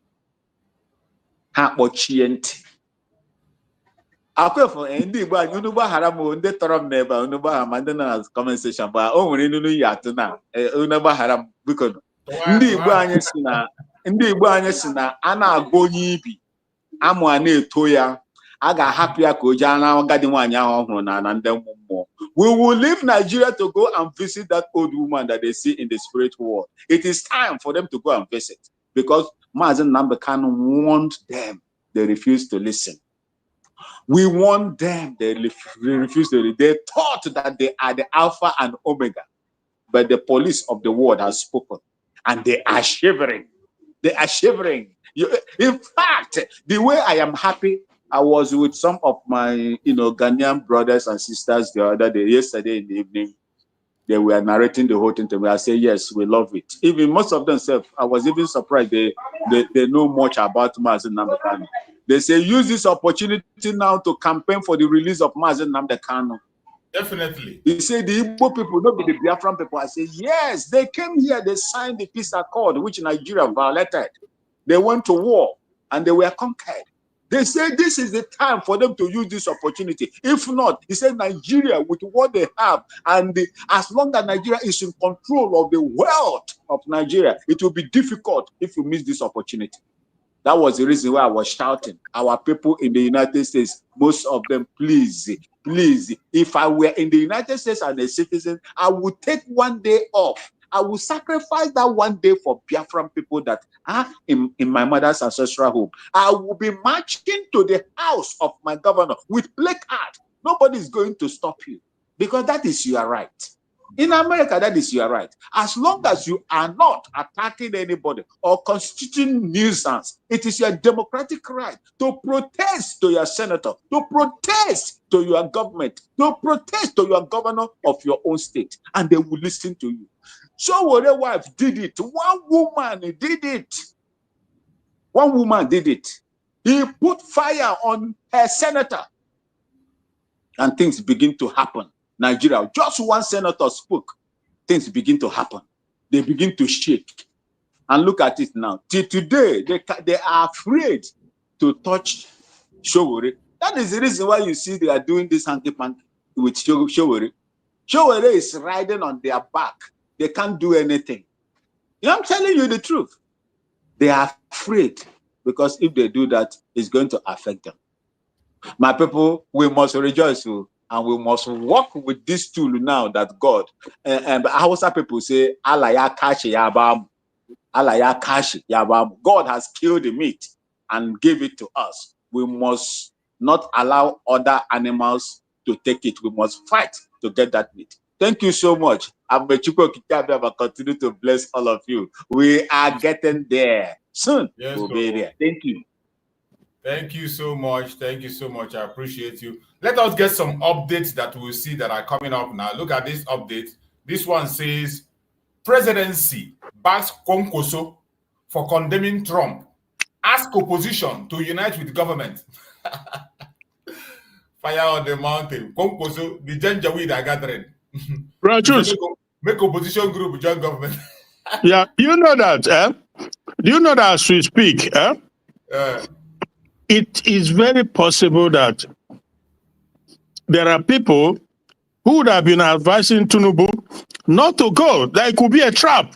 That you could arrest, stay foot in America, and you will be arrested. One, because there are grounds for that to happen, even though that as a president you have that immunity, but you know that law, man make law and man break law.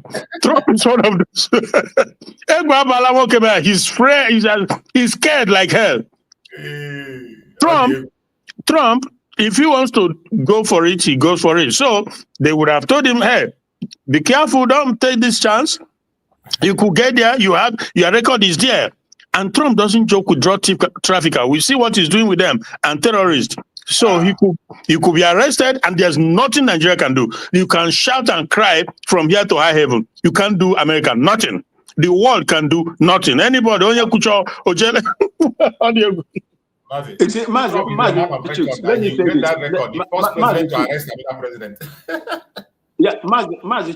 me say this. Do you remember the foreign affairs minister of the First Republic, something Akiyemi? Yeah, Akiyemi, yeah. The warning? Yeah. Yeah. You remember the warning he gave to Bola Tinubu to be careful. He said Tinubu must make sure that his path never cross with Trump. And it's about to be crossed now. And it has already crossed now. It has already crossed. Now he is presiding over a nation of CPC.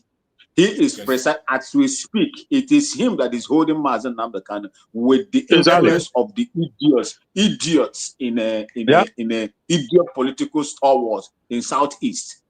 Those that own oil well, that doesn't want their oil well to go. Those that refuse to be to give account. You know, in Nigeria they don't give account. That is what they are benefiting, and the majority of them, they want to protect the interests, their business empire, their connections with the government, and so on. The evil government that is killing your own people. I'm telling you. So his path has been crossed. So it is not going to be easy. Trump has put him in his book of a particular person. Particular concern. Thank you. Thank you so much. A person of particular concern, yes. Exactly, a person of particular concern this time. No be country again. This is another one. This is another update. Another one. As a politician, you know, politicians, we are all of them are putting their mouth because we no talk. Tinubu go to come after you. Come out your food for your mouth. This one is Adeleke, the dancing governor, Osun State. He says terrorism. Osun governor Adeleke condemn planned U.S. military intervention. Call for partnership. Who the partnership with terrorists? It don't buy him. At least he's trying to be gentle. He's not trying to be raw. They are mad people. Partner with who? With terrorists. My brother, this one is the reaction of monkeys. The reaction he said. Ejimako said, okay. Anyone who is threatened by U.S. offer to fight religious terror is the real suspect. Exactly. Spot on. We know the hide word again. Yeah. Anyone who is threatened by U.S. offer to fight religious terror is the real suspect. 100%. This is the statement of Aloy Ejimako. Bro Christian, go on. You wanted to say something? Huh? No, Bro Max wanted to say something. Go on. Bro Max, are you still there? I think he wanted to say something then. Oh, okay. Okay. Let's take before I continue, bro Coachux. Coachux, take the mic. Are you there, Coachux? Take mic and speak to us. Yes, I'm here, Mazi Choose. Am I coming out? Loud and clear, my brother. Go ahead. Because my network today just they give me headache. If I come in, I'll still log out again. I don't know. The network just they throw me up and down. As soon as what person go do, we'll manage them. Yes, Biafrans all over the world. Good morning from my side. Good morning, everybody in the house, and good morning, Mazi Choose. Today is Monday, which is the sit at home, the day that has been given to our leader Nnamdi Kanu, that we used to use it to sit at home. And at the same time, like the program and share.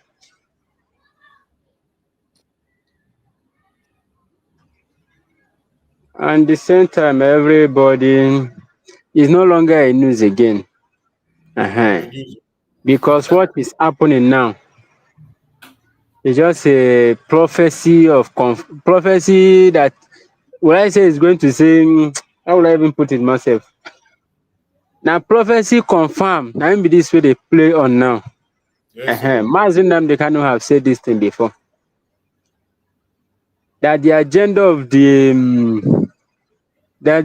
of British and the Fulanis, that is the only person that is going to stop it is Trump.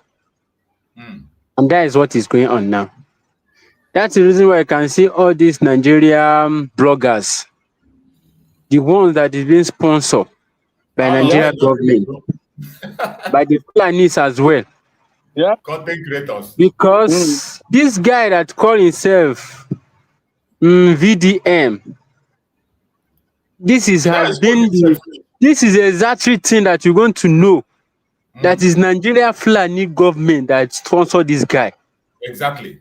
Because Nnamdi Kanu said, it's only Trump that is going to scatter the agenda. And this guy is coming out. He's telling Nigeria youth, which is the people that is telling that is reading or what, that is saying Ratel or something like that. Because he's now telling them that Trump is coming to invade Nigeria. And so many of them like that. That you're going to first of all cause tribal war before you can be able to invade, to do what you want to do in Nigeria here. That is to tell you that all these people that is saying this tribal war is being sponsored by Nigeria government. Because they know if they come out to mention all those things, Nigeria youth are not going to listen to them. That's the reason why they are using the people that they pay to come and 100% right, my brother. I agree with you. 100%. To come and do all this nonsense they are doing in social media today. Because so many of them, even the one that is even disturbing me most, that the same Igbo, the same Biafrans, the same people that call themselves Christian, they are still coming out on they are saying all this nonsense that this individual is saying in social media. Okay. Are you going to tell me that the word Nnamdi Kanu has been saying before, that is not right or what? Because all this thing is prophecies that is playing out now. When Nnamdi Kanu said that Fulanis, their agenda is to come and invade Nigeria, to come and take everything that belongs to Nigeria, they did not hear it. And he said it's going to come from north to west, from west to other places. And so many of their governors even confirm all those words. Because I see one news like that, one governor, I think that should be sitting governor. He was saying that any state in Nigeria here, that no any state can boast that there is no terrorist, that there is no any this Fulani camp in their places, in those states. There is no any state that can boast of it. And President of America is coming to come and help you people for what you people cannot do for yourself. And you people are lying in social media. Do you want to call himself Atari Dukoba, or what do you even call his name? Duko Kikabia man Bugolo himself. Because I bugo that man on. By me seeing it myself, you can see that he's dead man walking. And so many of them are coming out to talk. Because they know if they did not come out to speak, that Tinubu is going to remove them from office. Yes, now. They are working for their money. Because all their channels now in 2027, they think that Biafra is still with them. Biafra has been declared. And no bone of a woman can say that declaration is not going to stand. No matter what they do. No matter what, even any evil that they plan, everything will turn to them. When they are saying that, when our leader and so many people are saying that Asolok is panicking. This is the time that Asolok is panicking the most. Because Nnamdi Kanu have hold them. Nnamdi Kanu have hold them, their blockers. Donald Trump come again. And every genuine Biafrans that are doing the needful, they are holding them in tight corner. That's the reason why all of them is speaking out now. Even so many of them that even call themselves one Nigeria. They think that Nigeria, these Fulanis, they're going to trust them or what? Trust. Okay. Some of our brothers that are even calling themselves one Nigeria, then think after they do all this nonsense they are doing, that the people that they are partnering with, most especially all these Fulanis, they're going to trust them.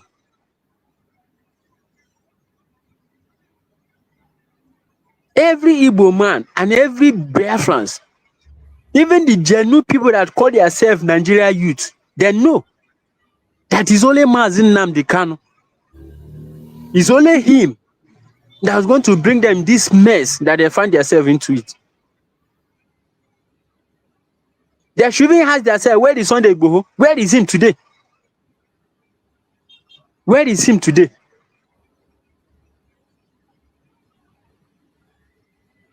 That is, you can see, so many of them that have sold their hand in any evil, you can never hear their voice again. They will stay behind the bar. They will stay behind the camera. They will be talking. But for them to come and speak and stand on that their word, it's hard for them. Because they know if they commit today, they will still carry that case, enter that the same court. And who is going to judge it? Now them. Now them go judge that case. But Nnamdi Kanu have stand his ground. That if it's not Biafra, nothing else. Why can't all of them to join hand and rally around and support that man? The Moses of our time. Why can't every one of them to support him? Trump come again, then pay some activists. They are not even activists, myself. They are social media influencers, bloggers. They are saying that Trump is coming to invade Nigeria. That they are capable of securing their country by themselves. Trump should respect sovereignty or what they have say massive. That they should take all countries that US have went to go and help. That all those countries are mess. It's Nigeria that put themselves in the mess that they are today. Of course, no? Because everything that is happening today, Nnamdi Kanu has been said since 25 years ago. Yeah, None of you listen. None of you listen because he's an Igbo man. Because he's a Biafran. That's why they did not listen. If it's a Yoruba man that is speaking up since then, they can find something to do. The worst part is that the person that even made the president of Nigeria did not even believe in one Nigeria. Likewise, the vice. And so many of them that are holding many big posts in Nigeria here, they did not believe in one Nigeria. Every 4 years, they will be saying the president is going to the north. Next 4 years, going to the west. Under 4 years, Yoruba are going to provide the president. There is nothing like president of Nigeria. No Nigerian president, not tribal presidency. Yeah. Nothing like president of Nigeria. Nigerian president. Either Yoruba president, the Igbo president, the Hausa president, Fulani president, Ijaw president. In their campaign, that is what they do. How can a nation, how can that nation survive? Mad people everywhere. I did not blame our leader even once. When he said if he reach heaven, we're going to ask Chugo Kikabiama, which kind of brain do you put in the mind of a black man? What is playing out today? Yeah. You need to ask him. Ndishoji. Jesus. Ndishoji. I go see ask him. Yeah. Ndishoji. We jollof fries. Every year, boopte jollof fries, boopte indomie, boopte spaghetti, wote onions. That place. Start eating it, you're going to survive it for 4 years. But a man have come out, say this Nigeria must be divided, whether I like it or not. And Biafra, either Biafra or nothing. And every one of you are still. Mazichu, let me just stop here for now. Thank you so much for giving me the chance. Thank you so much. I appreciate you. You have just said it. He that have ears, let him hear. And we'll continue in the update. The next update we are going to talk about is SDP. Their own update. They push a statement. SDP, their Nigerian party, he said, US should give Nigeria intelligence support like it did to Israel, Egypt. SDP fought military action. Oku. That's like giving key of the kitchen to a rat, isn't it? My brother, you can grow. Attire. These people are very funny.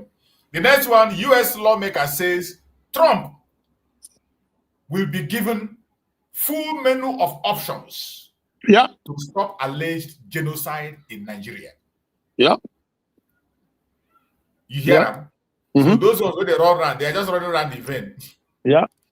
US lawmaker says Trump will be given full menu of options to stop alleged genocide in Nigeria. So all these ones where they run is not in your hand. You know, I just said it. I just said it earlier that the United States government has lots of options. Exactly. In dealing with they can come in. Jesus Christ, they can. You see, they know this terrorism sponsors, coordinators, name it. They know all of them. They have the list because Saudi Arabia gave the list to Buhari or Tinubu. Now, America have all this information, so they can even say they can even pinpoint them and say, okay, we will confiscate. You forget that recently, even Niger gave them names. Exactly. Recently, Niger gave Tinubu names. Yeah. So Trump has a array of options, variety of options to deal with this problem. And the good thing is that, you know, when God moves, nobody can stop him. So that is what we live in now. That is the time. That is the amazing time we live in now, and how great it is to be alive in this time. Look at those brothers you played their video with Mike Arnold. It's very reassuring. I tell you that, oh my goodness, something is going to have to give. That is for sure. Something is going to. So if they know what is good for them, let them just come out now. And I pray to God, our people in the US, they must continue to liaise, to ride, to cooperate with these Republican lawmakers. Let them go and get their own Sharia country. We are fine. We don't care. But leave us alone. Or better still, you know, audio. No. Yeah, let us also listen to this this brother. He made an interesting commentary also on this very problem that we are all talking about. His own line of thought also is very interesting. It caught my attention, and I want us to listen to what he has to say. One of the brothers that have been also in front line of activism in Nigeria. So let us see his own line of thought. President Bola Ahmed Tinubu, Mr. President, master strategist, APC people. Time for strategy, don't reach you. Now when I go really need strategy, because the music where President Donald Trump they play for you, so you will need strategy to fix this problem. And this will not be strategy to convert all politicians or governors to APC, or how to turn the country to one party state, or turn National Assembly to APC town hall. No, it is strategy on how to protect the lives of Nigerians and guarantee security. Nigerians make no panic whether they say US get ulterior motive or whatever motive. Is it not a shame, say, for you to fix insecurity in your country, you need another person to remind you? Now the blood of innocent Nigerians, as President Jonathan talk, the bloods that are sharing, now in they cry. So it is the evil when Nigerian politicians don't do. It is the chickens that are coming home to roost. Now the evil, now they live after una. So we go remind una of how the problem where we did. So it is your collective responsibility now on our handwork. In the heat of this insecurity, when it happened under President Jonathan, what was your message, President Tinubu? The slaughtering of Christians is not acceptable. So now, why do you have problem with calling Christian genocide? Nobody will talk. I'm even under President Jonathan. You politicize the issue of insecurity because people wanted the then President Jonathan to leave.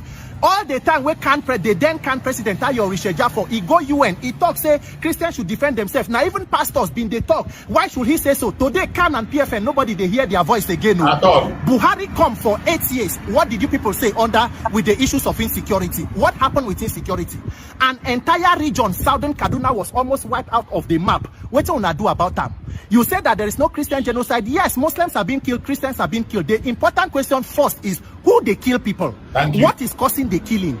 When there was hit of say Fulani militia and herdsmen, they kill people and all that. What was President Buhari's response?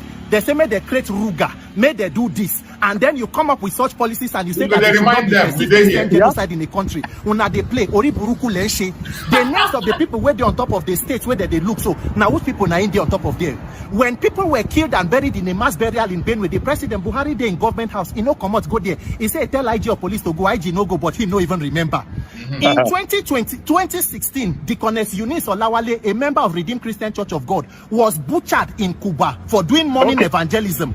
The vice president for that administration is a redeemed pastor, Pastor Yemi Oshibajo. What happened? Who was prosecuted? Who was arrested? In 2022, Deborah Yakubu, Usman Danfodio College of Education, stoned to death by so-called students who acted like terrorists. How many people were prosecuted? How many people? How many churches? How many mosques that were maimed? What did you people do about it? Today you are now saying that, oh, they should not. If you say anybody is witch hunting, the question is, are you a witch? Because since President Tinubu come, you as commander-in-chief, this is one of the only administration where we see commander-in-chief outsource issues of security to national security advisor, while the president is more concerned with politics, trying to put people from one party to the other. You as commander-in-chief, with issues of insecurity, you no go oversee Ministry of Defense, you went to oversee Ministry of Petroleum. Buhari, who was retired military general, no go defense, he go Ministry of Petroleum. Now they all of una they ganusi. That thing where they for petroleum, night una don't see so now. That is why it has become a shame that for you to handle the constitution says security Insecurity will be the primary responsibility of government. So for you to handle insecurity in your country, you need another government to come and remind you. Whatever that it will take you, President Tinubu and Nigerian leadership, you must tell us now the root cause of insecurity and how to protect lives. Yes. You travel, go holiday for Europe. Within a space of 2 days, more than 100 people were killed. A leader was on vacation in another country. How many times did President Buhari tell Nigerians say they go release the list of Boko Haram sponsors? What happened to the list? Why does nobody want to mention exactly the sponsors of terrorism in Nigeria? Those are the questions. It is not whether they have ulterior motive or ulterior motive. Nigerian leaders,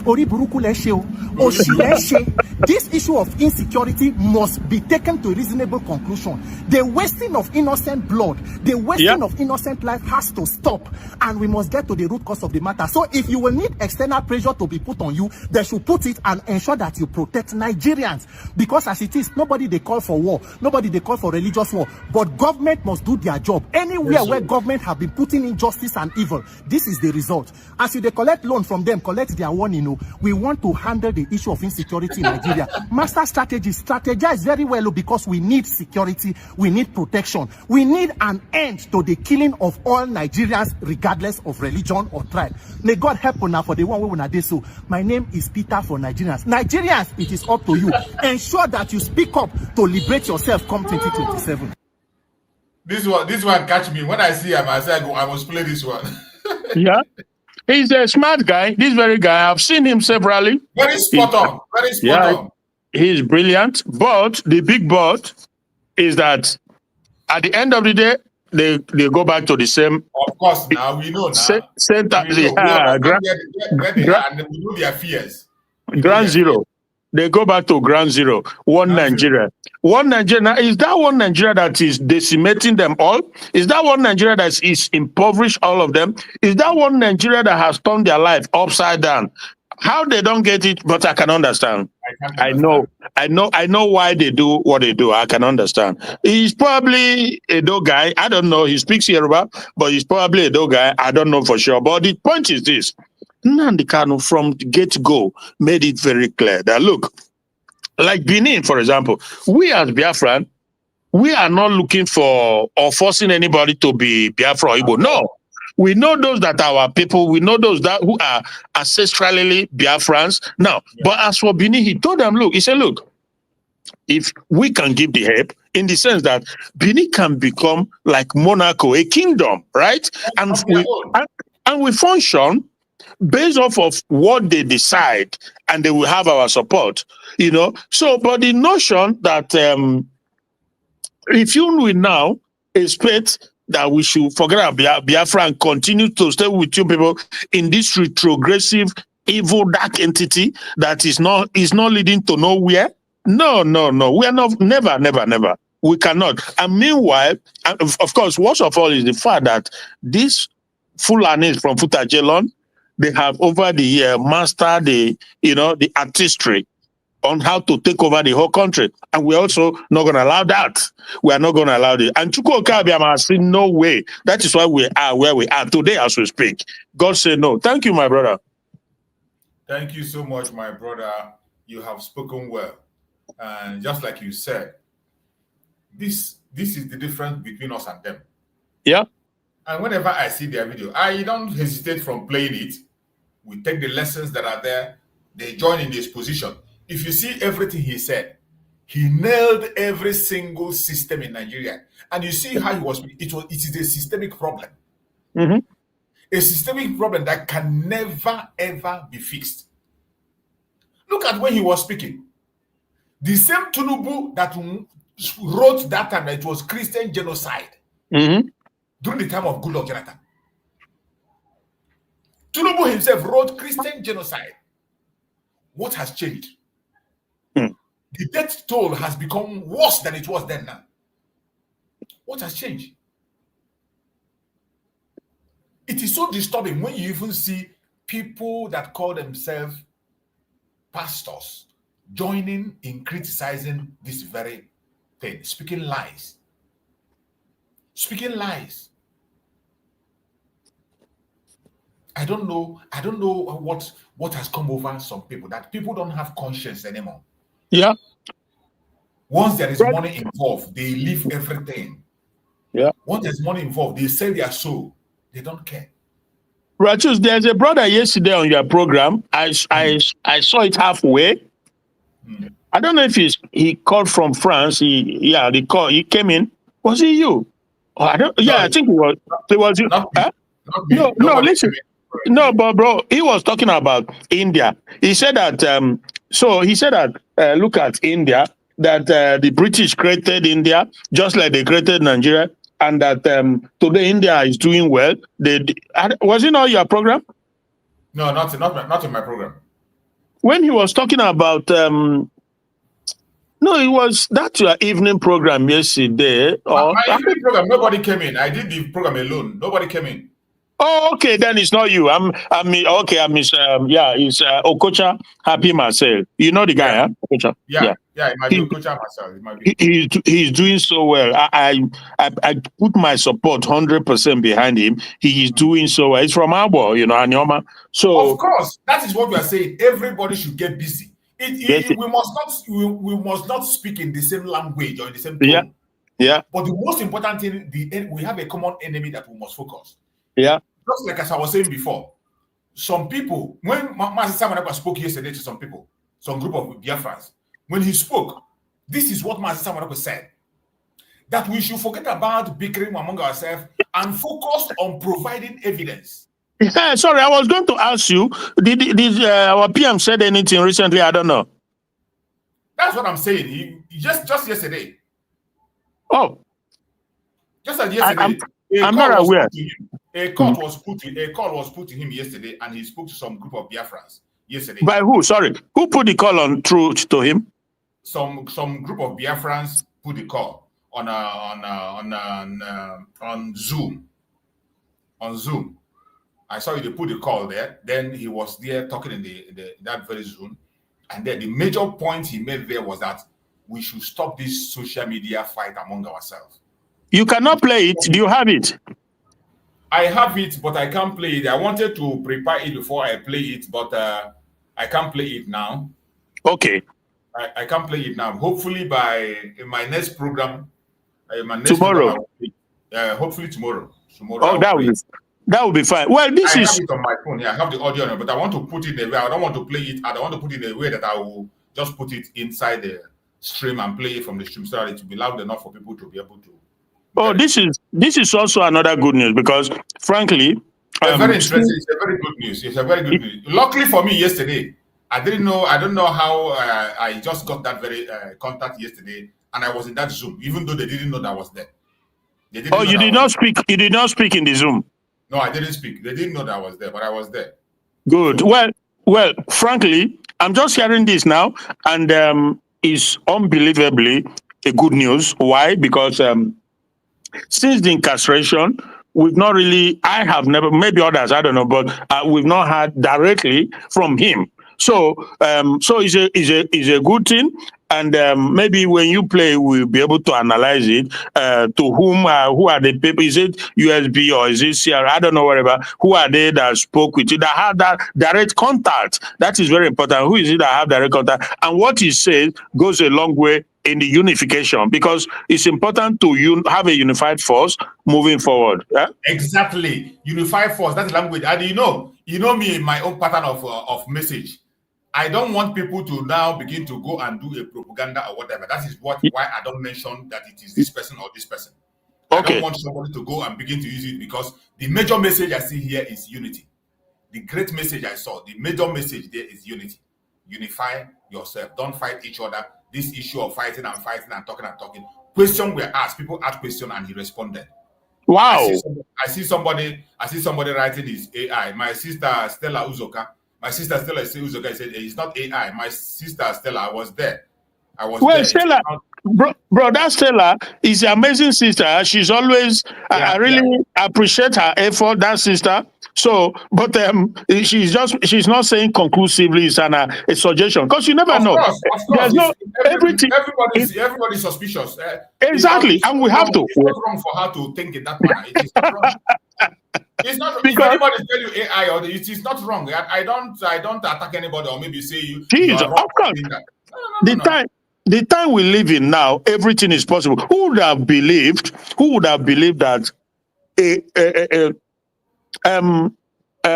impostor Buhari will be ruling Nigeria for years? Up to today, there are people who don't believe it. But we know. Buhari was dead long ago. You know, during Yaradua, they couldn't do it. I guess the time was different. But the time of Buhari, an impostor for years was ruling Nigeria. And I've met some guys in Switzerland who told me, the guy revealed to me, he said that this guy was long dead and they got an impostor for years. And oh my goodness, immediately he gave up after his tenure, right? Is it not less than a year or two or thereabout? They say he's dead. Now they came out to say he's dead. How does that sound to you? Of course, we know. He said after a year or two that is how it's going to happen, and that is how it happened. And that chapter is closed. But the truth is already there. But eventually, as time goes on, everything, people will know. Not be today. Yaradua, when he even died, they were lying. For almost 1 year, they did not want to say it. They say they play basketball, they play ping pong, this and that. Lie. So that is the Nigeria we live in, my brother. How do you... Exactly. That is it. So if anybody doubts anything, even if you can just trust without even questioning it, that is the most worst thing for you to do. That is why when I talk here, I say people have the right to their opinion. Allow people to express themselves. I might not speak the way you want me to speak. I might not have the same line of thought with you. I might not believe what you believe. But that doesn't make us enemy. It doesn't make me a saboteur. It doesn't make you a saboteur. At the end of the day, every one of us will see the result of all this. This is where I say, Master Simon Ekpa will definitely come out. Any lie you lie with his name, we go see him. Come out. Exactly. He will come out. Master Nnamdi can also will definitely come out. Yeah.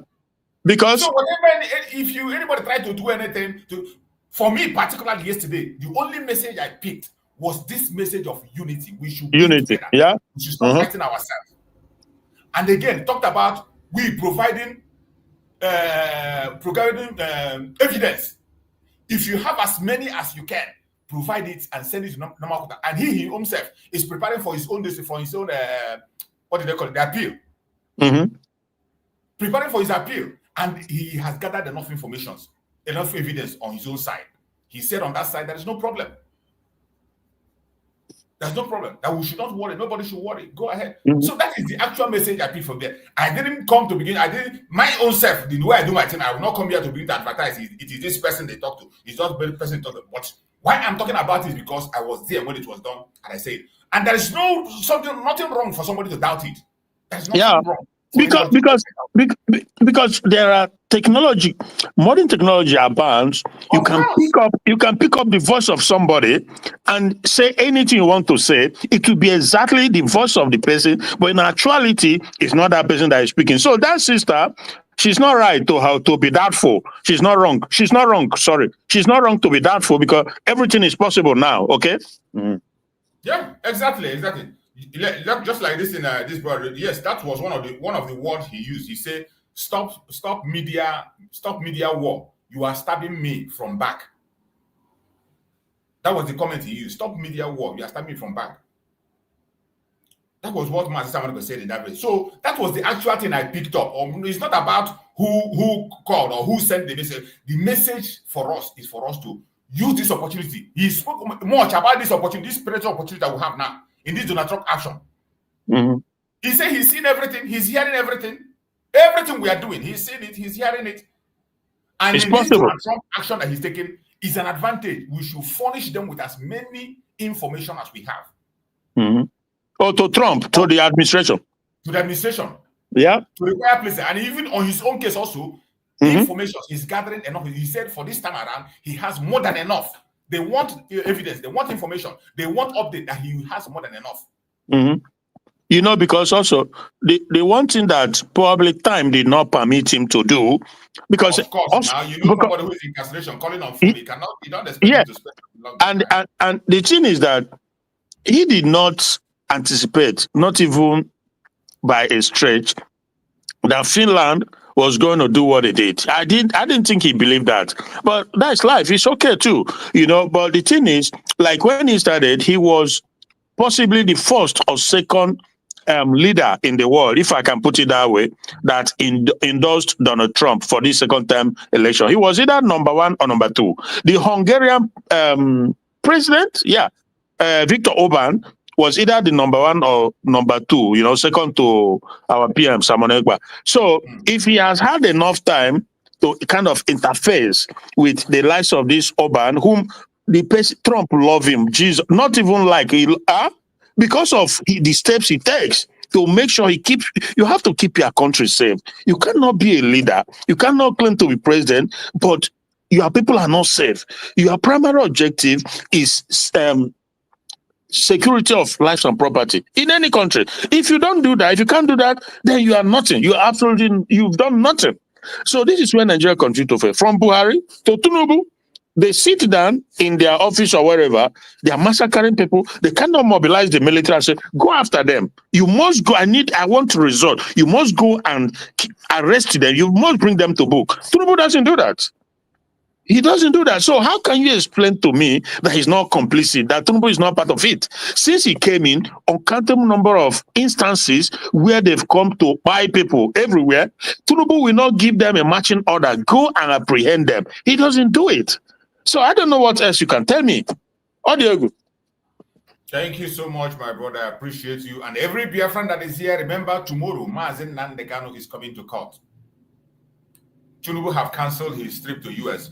We are expecting for him to be in the US while he's in the US, and the case of Mazen Nnamdi Kanu will go on so that we can know how to be able to match the two. But now he has escaped. He escaped. He's going to South Africa. My God.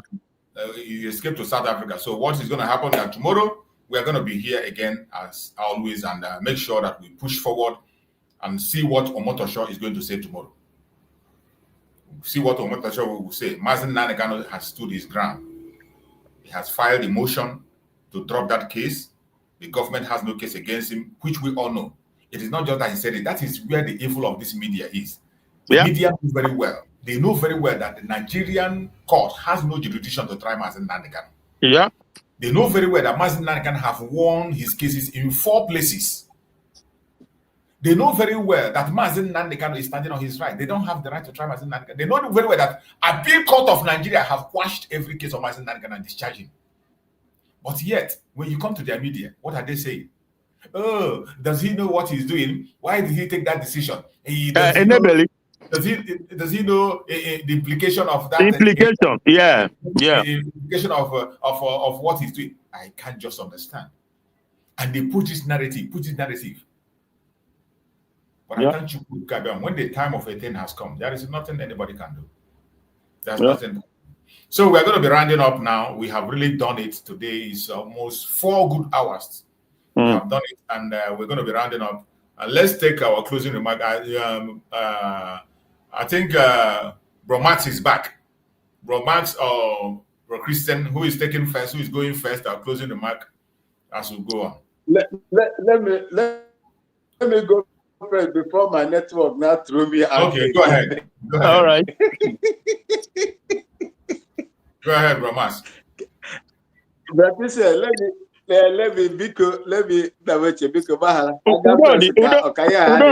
see. Carry on. I'm using this opportunity to tell yes, sir.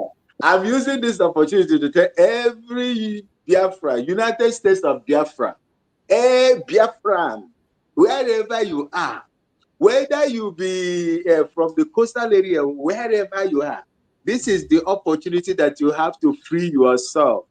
Let's maximize this opportunity now. Use it to our own good. There will be no better time than this in the future.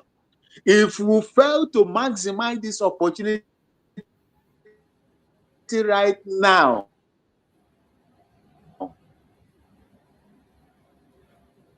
unless Chukwu comes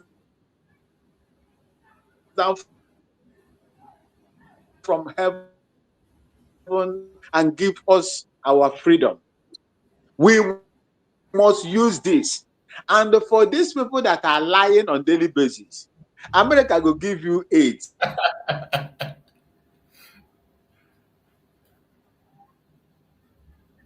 You're breaking up, bro. Mas. Your network is really breaking up.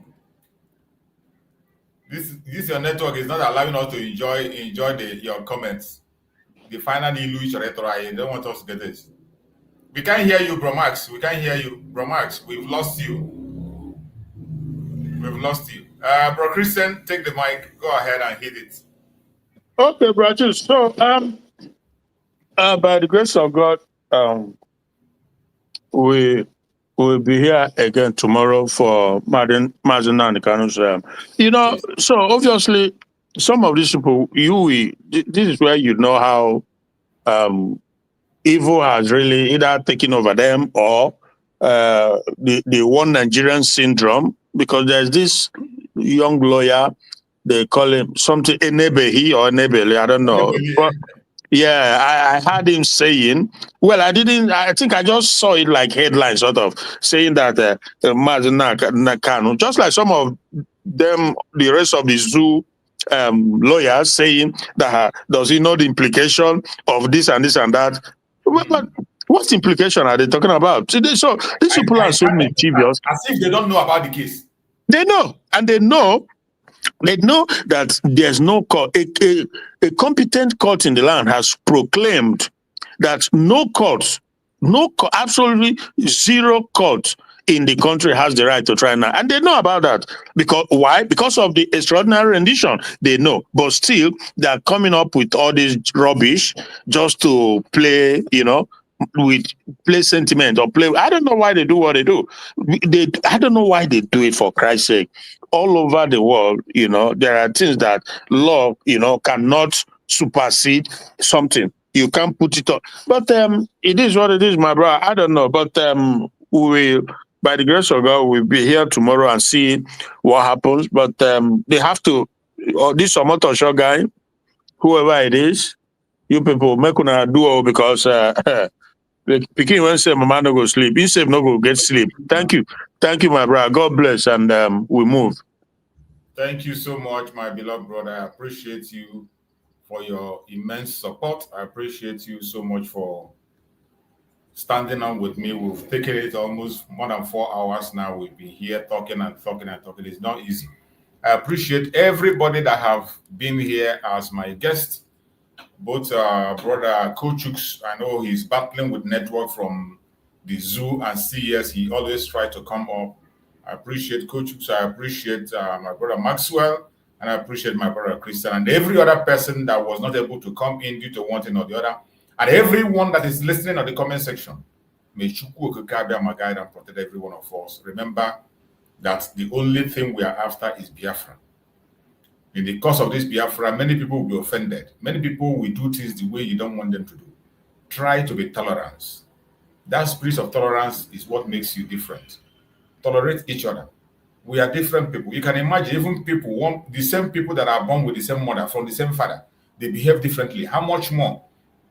Most of us are from different states, from different area completely. We live the same place, different environment, brought up differently. People cannot do this. People cannot speak in the same manner. They cannot do things the same. We should try to tolerate people, try to understand when people do what they do, why they do it. Just try to understand. When somebody speaks and you don't like what the person says, pick those ones that are important. That is what I do in my program. In my program, I play one Nigerian thing. When I see information from somebody I know that is a hardcore one Nigerian, when they make sense, I will use their program, extract what I want in the program, and I go on. I take their program, I extract information from it. And we should be very careful not to create enmity, because at the end of the day, every one of us, we are going back home. We go back home. You don't know who is going to be your neighbor. You cannot tell anybody not to enter Biafra land. The good, the bad, and the ugly will come home. You don't know who is going to be your neighbor. And after this Biafra issue we are doing online, and we still go back home. When reality will surface. We should be try as much as possible to understand each other and maintain peace and unity. I will not stop talking about unity. That is a cross I've taken to carry. It doesn't matter whether somebody insults me, abuse me, or call me names. It doesn't make any difference. It doesn't change where nobody can trigger me to begin to do what I don't want to do. You cannot trigger me to speak the way I don't want to speak. You cannot trigger me to insult anybody. In my platform, it is not for insult. I have never insulted anybody. It doesn't matter where you are. The only time I raise my voice on people is when you begin to speak against Mazi Simon Ekpa, Mazi Nnamdi, like when they wrote that letter they wrote against Mazi Simon Ekpa. I couldn't hold it. When I saw that letter, it is very, very heartbreaking. And I can't be able to keep quiet. I spoke about it. Apart from that, I cannot come and use somebody's name and put on my title or come and speak against somebody. I don't do that. I don't have that time. I know my focus. I know what I'm looking for. I know why I came for the Biafran journey, and that is where my focus is. There is nothing else except that. That is all I am looking for. I see my brother Coach is back again. Coach, give us your closing remark. We are closing before you came in. Give us your closing remark. If you're there, Coach, I saw you there. Coach, are you there? If you're there, if your network can allow you, unmute yourself and give us your remark. Yes, I'm here. Am I coming out? Loud and clear. Go ahead. Okay. Before I continue, let everybody just remove emotion for everything that is going on now. Because everything that Nnamdi Kanu said, which is the prophet of our time, because anybody that believes in Nnamdi Kanu supposed to know, yes, that this man called Nnamdi Kanu is not an ordinary man. He's the savior of our time. And Chukwu Kabema that made him to be with us in this point in time. You know the reason why he made it to be so. But when he said Biafra are going to, that nobody is going to take that glory. Nobody is going to take the glory. Nobody will take the and glory. At the same time, when he also said that is only Trump that is the only one that are going to destroy the agenda of these Fulanis. Yes. And everything is going on today. Because when Trump entered the first tenure, everybody thinks that he's going to mention Biafra, and he did not mention it. Now again, we should not even expect him to mention that Biafra. Because and anybody that is saying that no Christian genocide in Nigeria today, that person is bringing cause to him, to himself, to his urban generation. Because we're not going to see a mass burial. Over 500 and something people that been buried in a particular place. And you are saying there is no Christian genocide. And some of them, and some people are still saying there is nothing like Christian genocide in Nigeria here. We should not expect anybody to give us Biafra. Which is exactly the Nnamdi Kanu said. Nobody is going to give you Biafra. You are the one to give yourself that freedom. And that is what international world is looking from us. We are going to give ourselves freedom. It's between our action and what we said. Everybody said in his mouth. That is what is going to give us Biafra. We don't expect anybody to give us that freedom. And the only thing that we are going to do now, Nnamdi Kanu is coming to court tomorrow. We should continue to pray for him. Likewise, Mazi Simon Ekpa. Very soon, every one of us is going to hear the news of that appeal. Because Mazi Nnamdi Kanu is down today. Every one of us is down. Likewise, Mazi Simon Ekpa, if he's down today, every Biafran is down. Only thing that we will be doing now is to continue to speak out and also pray for them. Thank you, Mazi. Thank you so much, my brother. I appreciate you for that wonderful, wonderful submission. And I want to look for that video of the speech of Mazi Nnamdi Kanu before I close finally. The video you are talking about, you've spoken about it several times. I think let me see if I can find that video and play it. Where Mazi Nnamdi Kanu said Donald Trump is going to end the Zoological Republic and their madness. Let me see if I can find that video. Nnamdi Kanu said that Donald Trump would end the zoo so that we can listen to it. His prophecy fulfilled. That's why it's important we pay attention to every single thing that is happening. We must not lose our guard. We must not lose our guard. We must continue to. That the agreement between the British and the Fulani has collapsed. And the only person that collapsed it is Trump. I want the world to understand this. The only person that collapsed that devilish arrangement whereby the Fulanese have been guaranteed in perpetuity, the advancement of their hegemonic interest right across the whole of West Africa, not just in the zoo. As long as Britain gets their free oil, as long as there is enough money to pay every successive director of the United States Department of State, as long as there is enough money to bribe all ambassadors coming to Abuja. Before that, it was Lagos.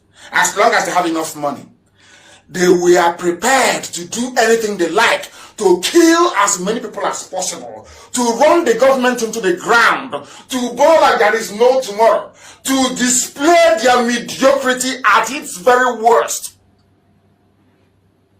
You have heard it when our brother Kochuk was speaking about it. He has talked about it several times. The word of Mazen Nandekan that only Donald Trump will end this their janjaweed manipulation. And it has happened just the way he said it. Just the way he said it, that is exactly what happened. And there is nobody that can stop it, only for us to pursue the truth.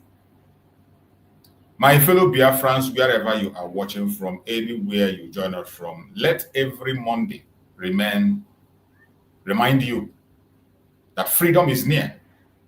Every blessed Monday, let it remind you that freedom is near. Let every closed market, every empty street, every silent city to Abuja remind you that freedom is near. We have withdrawn our consent to oppression. The Biafran people have withdrawn their consent to oppression. The message is clear. Biafra is not just geography. It is divine mandate. Biafra is a divine mandate. Trump has spoken. The heavens have confirmed. The people must act now. We the people, we the Biafran people, we must act.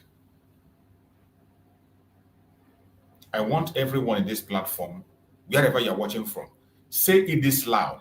Write it on the comment section. Say it loud. No retreat, no surrender.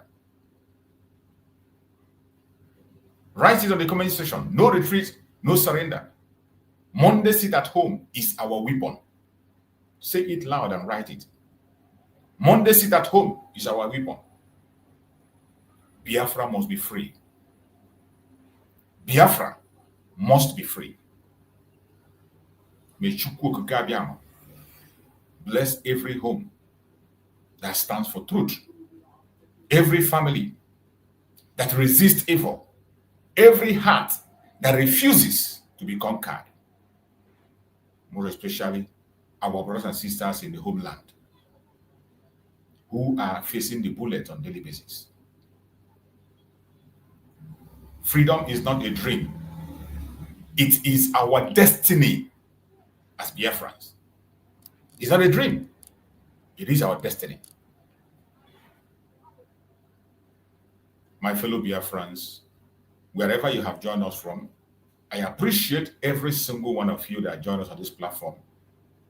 I appreciate you once again. Pardon me if I speak in a language that you don't understand, or if you don't, I speak in a manner that you don't want. I can't help it. That is me. Just like you, that you are there watching me, you have the way you speak. You have your own choice of presentation. You have what you have chosen for yourself. I have made my own choice on how to present and run my program. My program is not meant to attack anybody. I don't engage in any attack, in any propaganda, in any platform, in any insult. It doesn't matter who is involved. I can't use my platform to insult anybody. I will not allow you to insult my guest, nor anybody, a Biafran or a leader of Biafra. I will not allow that. I pray that Chukwu Okike will give others patience, spirit of understanding to continue to work together until we get to our destination. May Chukwu Okike guide and protect every Biafran that is with us. May Chukwu Okike guide and protect our leaders, more especially our supreme leader, Nnamdi Kanu, and our Prime Minister, Simon Ekpa, who are in detention, in the front line, taking the bullet for you and I. I pray that Chukwu Okike will bring them back as soon as possible so that we can find peace among ourselves. Thank you so much for watching. Thank you so much for being with me. I will be back again in the evening by the special grace of Chukwu Okike. 5:30 Biafran time, I will be here. If you have time, touch your notification bell. If you have not shared, share the program. Share the program to all platforms. Share to family and friends. Share to anyone. The radical evangelism is for you. It's for me. Nobody has it all. Nobody can do it alone. Share the program to anyone you can share to. If you have not subscribed, subscribe. Click the notification bell so that you'll be notified whenever I come on. Try to join the program live and air your opinion. If there is something I said you don't understand, if there's something I said you don't agree with, click the notification, click the link and come in and ask questions. That's something, no problem in asking questions. You must not agree with me in everything I say. When you begin to agree with everything, it means you are not using your brains. So that is why I put those links. When you disagree, you come and give us the points why you disagree. I thank you all for your patience. Thank you all for your support. Thank you all for joining me on this program. May Chukwu Okike continue to guide and protect all of us. See you again later in the evening. Bye-bye. Stay blessed.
Oh, hail Biafra.